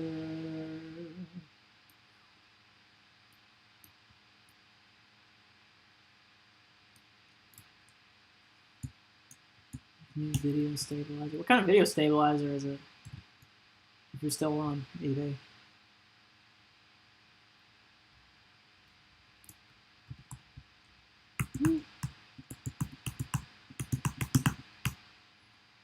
I hate drums. I hate them so much. I fucking hate editing them. That's why it took me so long to edit this song. And now Dan is mad at me. He's not mad at me, but he should be. Fuck him anyways. I don't like to edit drums.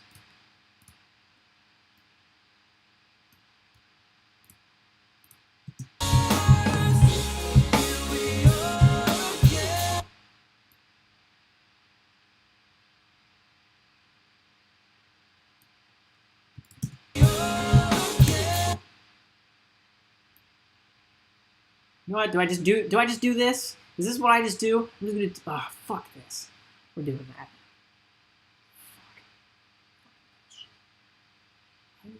Let's wait. Dude, I don't know when it goes back to normal. That's the problem. Okay, so I gotta look.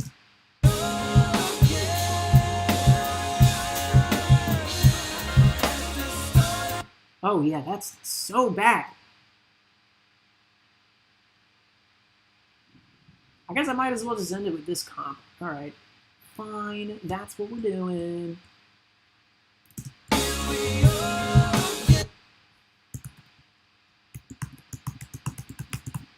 Motherfuck you.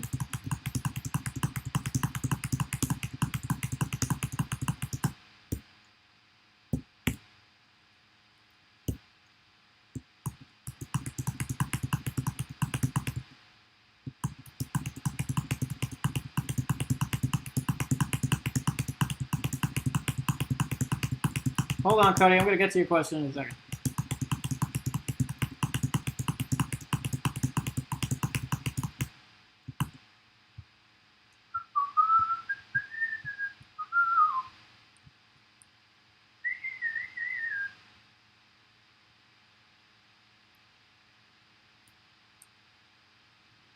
Fuck you. Yeah, fuck this song. What are you waiting for? What are you waiting for? What's that song? I don't even know what that song is. I know that fucking song, but... What are you waiting for?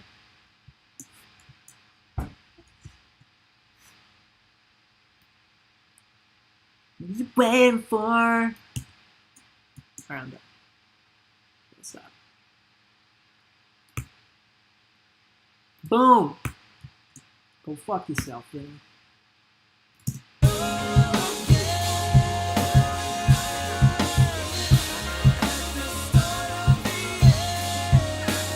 Haha! Found you, bitch.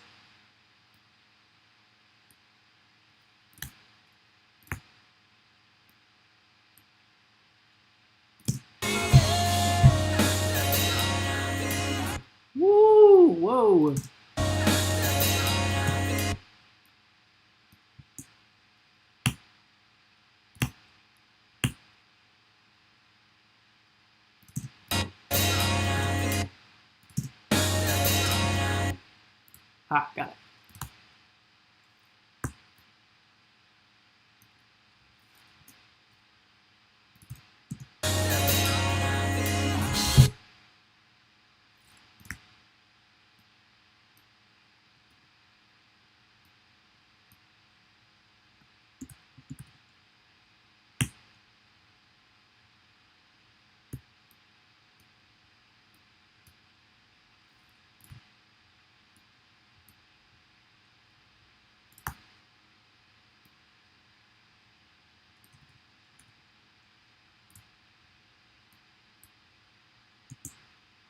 Is that what we're doing here? Okay.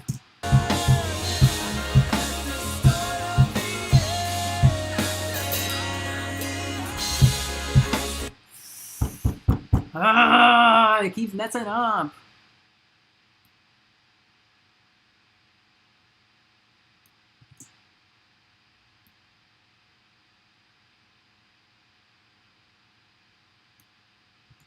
Wait, did I edit all these? I did. So hold on.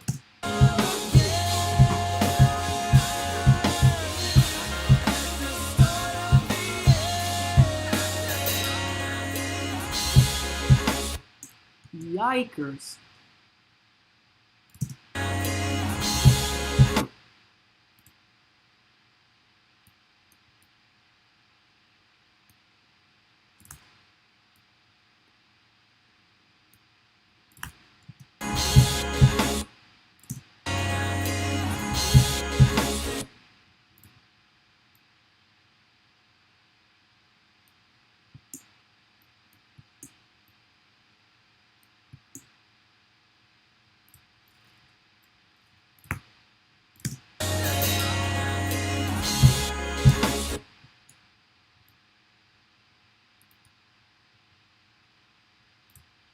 What the hell just happened?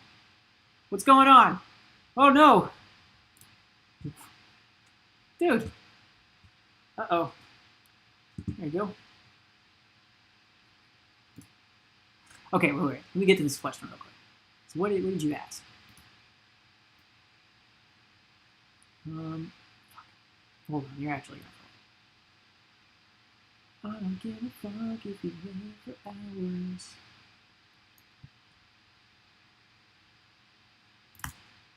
Okay, I'm being that guy, but I wrote a song with my dad and put my heart into it, trying to mix it myself, and this is clearly amateur. Would mean a lot to have you work on it. Your friends will impress and all that. Anyways, good to go in a minute, but I hope to talk soon. I will message you, Cody.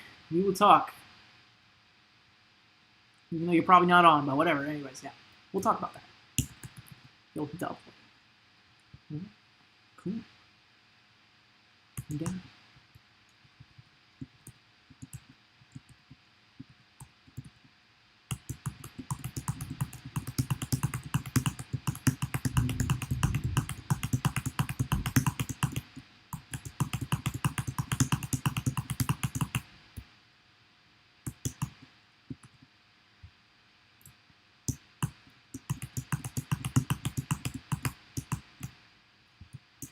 We're gonna get this EP done tonight.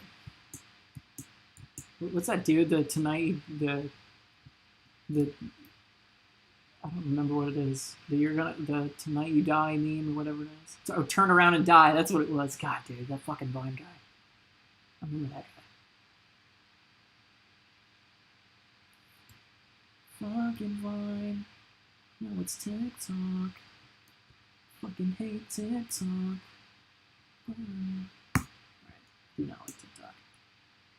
But everyone knows my distaste for TikTok.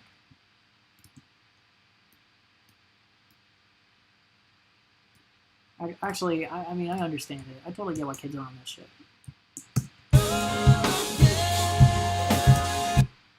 What is going on, man? No, fuck this, man. I gotta change it back to 16. There we go.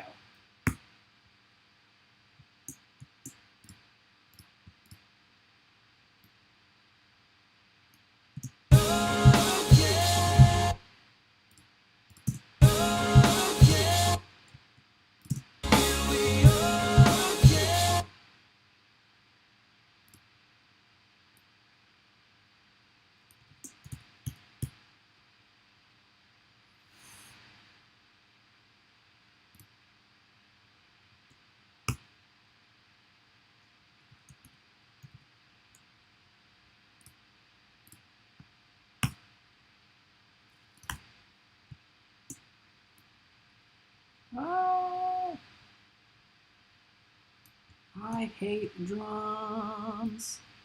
Hate them all. Hate all the drums. Hate drums.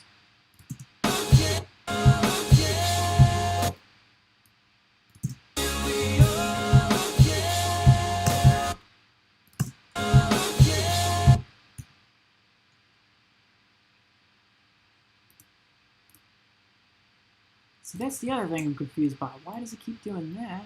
Motherfucker.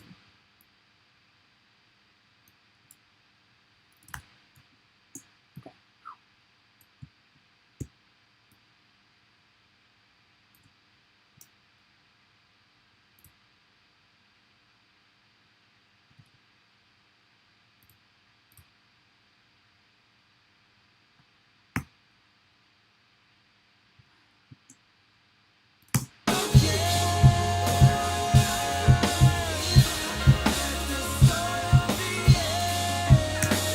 What the fuck is happening?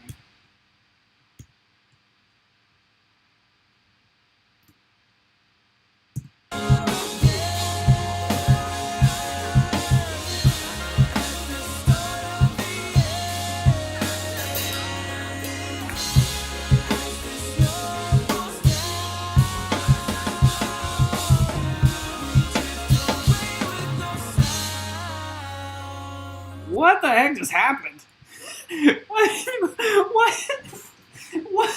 Why did that work all of a sudden? Dude, I hate drums. I hate drums, man. Please don't ever make me do these. Hire me to mix. Don't hire me to edit drums. Oh, God. I know I was visibly getting frustrated on stream. I get it. Whatever. Screw you guys. Oh, man. That was just so weird. How did that work? Did that just, I don't, man, I don't get it.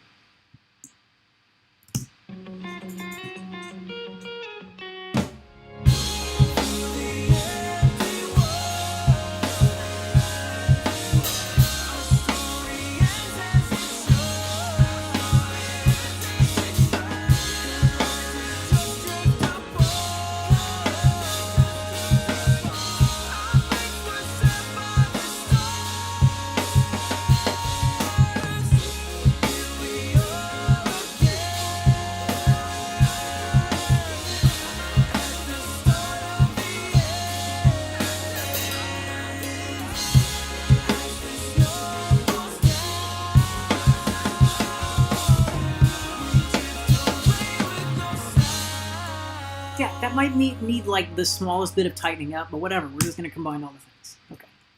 Boom. Let's do it. Okay. Oh man, it's almost been 2 hours. See, this is I guess we're not gonna get to beats today, guys.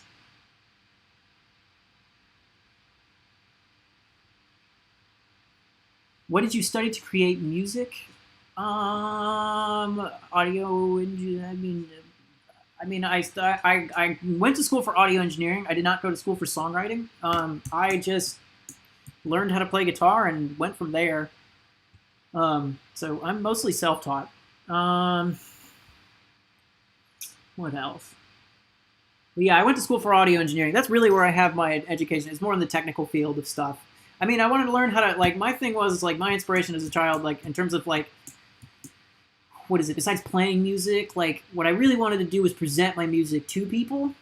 And, like, like, I was in sort of that, like, I was born in 1996, right? So, we're in that age of, like, kind of, like, where everything started transitioning into all this technology that we have now, right? And so, like, I remember my dad brought home an iMac when I was in 6th grade, and or 6th grade summer, specifically. I was going into 7th grade. I think I was 12. And I was already playing guitar for about, like, 6 months at the time, and he brought home that iMac. That changed my fucking life, like, to be honest. I just dove into GarageBand, and I learned GarageBand inside and out, and that's kind of, like, what I did in terms of, like, learning how to record and stuff like that. So, like, yeah, my thing was, like, I wanted to present songs to people, like, on a record. And I don't think I was really doing that. Like, See, I grew up in like a small town in the Midwest when I was younger before I moved to Miami. Um, and yeah, not a lot of people like knew how to do that or even like were learning. I was like one of the first kids I think with like the access to like a Mac like that would record stuff on GarageBand. Obviously, like over time, more people started doing that and getting into it and stuff like that. But I had been doing it since I was like, I've literally been doing this since I was 13, like learning how to do this. Now, mind you, for like the first like 4 or 5 years, I had no idea what I was doing. I only started really kind of getting a clue around my senior year, and even then, I was still terrible at it. I didn't really get good at this stuff until I kind of went back to school when I was 20. And then I just kind of learned how to engineer music through there. In terms of writing music and stuff, I've always just written music. I don't know. I do it by ear. I know theory. I mean, I've studied theory and stuff, just not enough to be like to be that guy. Like I couldn't tell you what the fuck a triad is. Like, I mean, no, I actually isn't a triad like just 3 notes. So I think that's what I don't fucking know, dude. So like I said, I'm not very well versed in that stuff. I can tell you song keys. Like if I can listen to a song and be like, okay, I think that's in the key of A sharp minor or something like that. Like I can do that sort of stuff. I couldn't tell you I could probably tell you if it was a natural minor or what is it? I think it's harmonic minor. I don't fucking know all the minor scales. That's the other thing too. Like I'm a little like, there's like what is it? There's like 4 different minor scales, right, or something like that. I couldn't tell you all of those off rip. I just write my music and I see how it goes, right? If it feels right to me, then I think it's good. And if it doesn't feel right, then I don't do it. But yeah, I've been writing for years now. But in terms of what I studied, I just listened to music, just listened to it, and like I figured out how to do it through that. I remember back like when I was a kid, I would listen to songs and like how I figured out about structure is I would listen to a song and be like, okay, so that's what they're doing at that part, and then what are they doing here?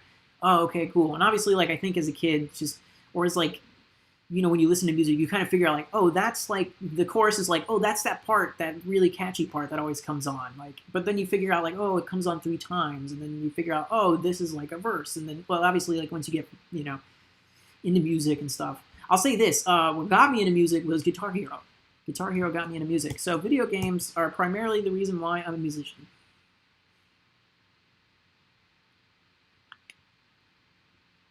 Okay, so that's all good, and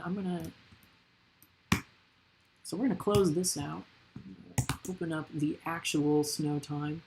I might have to stop this stream, y'all. I do kind of want to show you the sampling and stuff, but I feel like we're gonna get a shit ton of lag in this song, because now we're going to the actual project. But I'll see what I can do.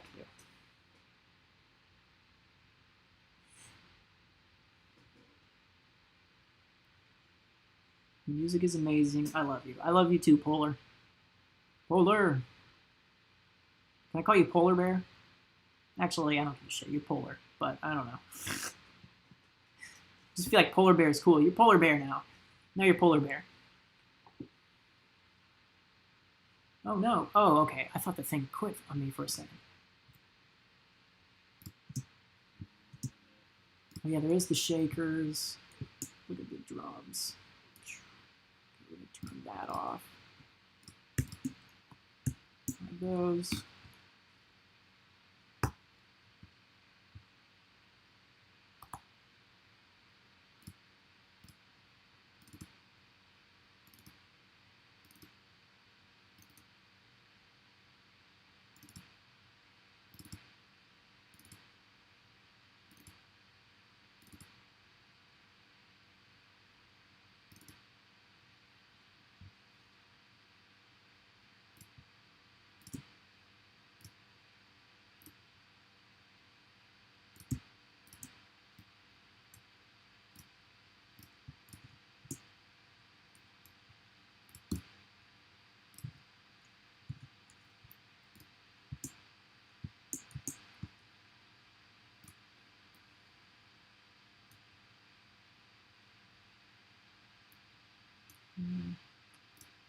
Send this to bus 2. Bus 2. Oh yeah, you guys aren't seeing my mixer window. Let me just move it up. I'm just gonna. There you go. So you guys can really see that. Ah, crap. See, here's the thing. My computer's sort of set over my TV, so I gotta kind of...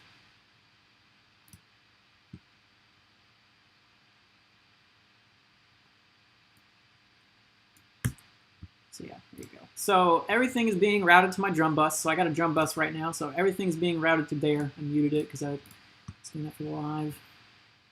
I don't think the shape, yeah, the shape, okay, so all that stuff is sent there. So yeah, everything's being sent to the drum bus. So right now I have everything sent to bus 2, which is my drum bus. And I'm just grouping everything together basically and just doing stuff to it.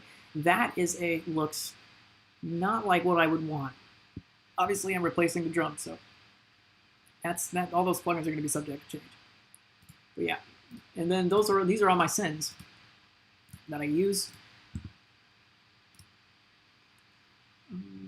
Kick, snare.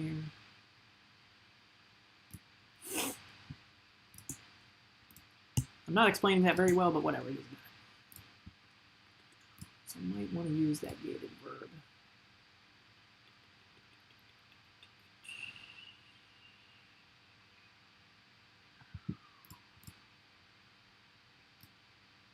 Bus 13. Where's bus 13? Oh, because it's... Yeah. I think I just want to send that out to the master bus.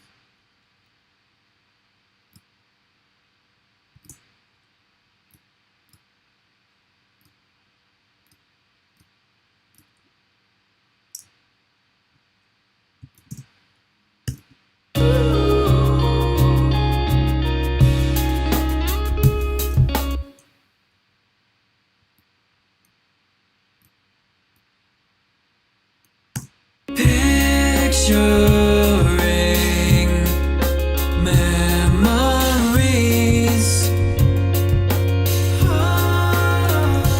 as the frames fall down from the shelves.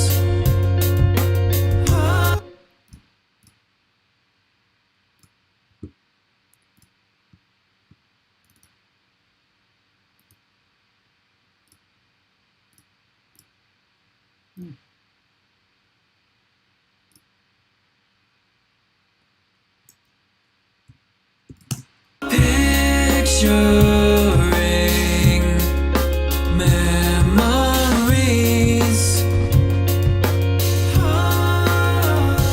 as the frames fall down from the shelves.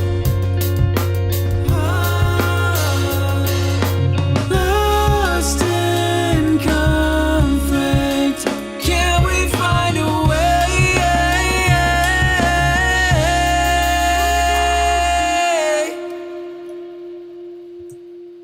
back to? And now I'm drifting towards the snow, wasting time on...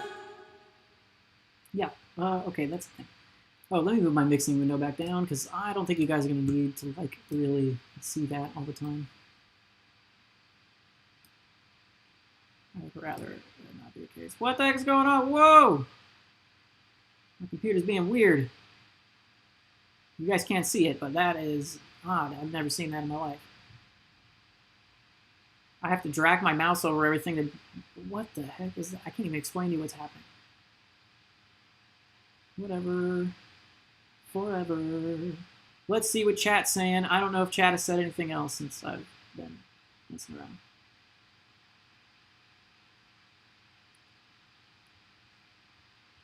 Yeah, I've been on here for a bit now. I don't know if you guys really...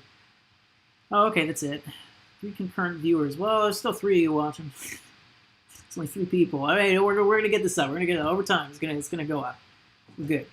Gotta keep doing the work.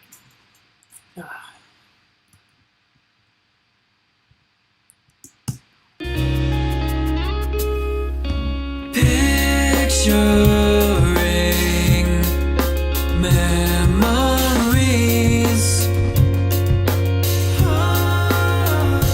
as the frames fall down from the shelves.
that.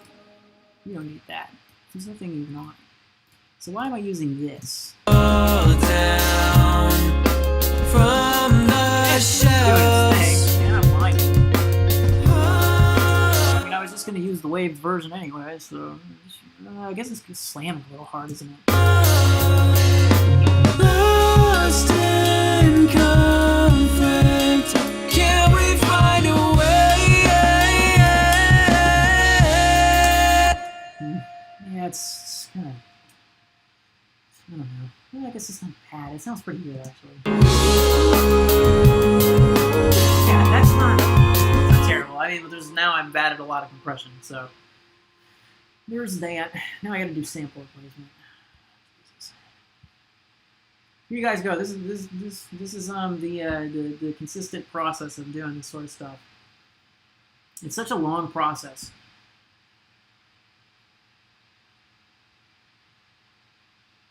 Yeah, how long have I been live now? Yeah, almost 2 hours. All right, so I'll do, what is it? We'll do, I don't know. I guess I could do 6 more minutes. I'm going to get off here. We're not going to get to sampling the drums, I guess, today, but I'll kind of run through what I would do, I guess. I mean, I've already kind of said it, but whatever. So basically, just take this. I think it is Command D on Logic. So, right, it's going to pull up a kit. So it's analyzed all the transients here. See, these are MIDI notes now. It took all these transients and made them all notes. Boom. Yep.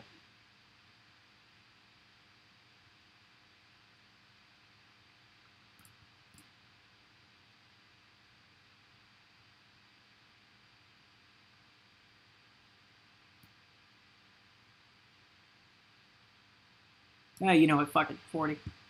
I always kind of do it on the lowest threshold. I know I'm going to have to delete a lot of notes, but like, you know, it's fine. I would rather delete notes than be like, oh, that's not playing, you know, like, see, at least I can sort of identify it. So that's what it does. Basically, it just takes all the transients that you made, puts it into a MIDI kick.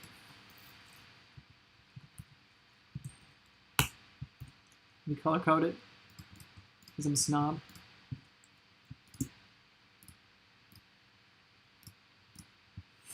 So yeah, puts it in a MIDI, boom.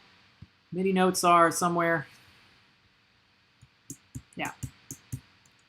Puts it in a MIDI and stuff. And so what I can do now is that I can take this, load up a custom drum kit from my library. I use, what do I use? I can't see it. Hold on. Because of this. This sucks. So I use Perfect Drums, stereo. Oh wait, I'm gonna load in plugins anyways. Whatever, I'm just gonna show you what I do. So I load in this kit, and basically this is a MIDI kit that I use and I'm going to use for the song. And so basically you can now hear.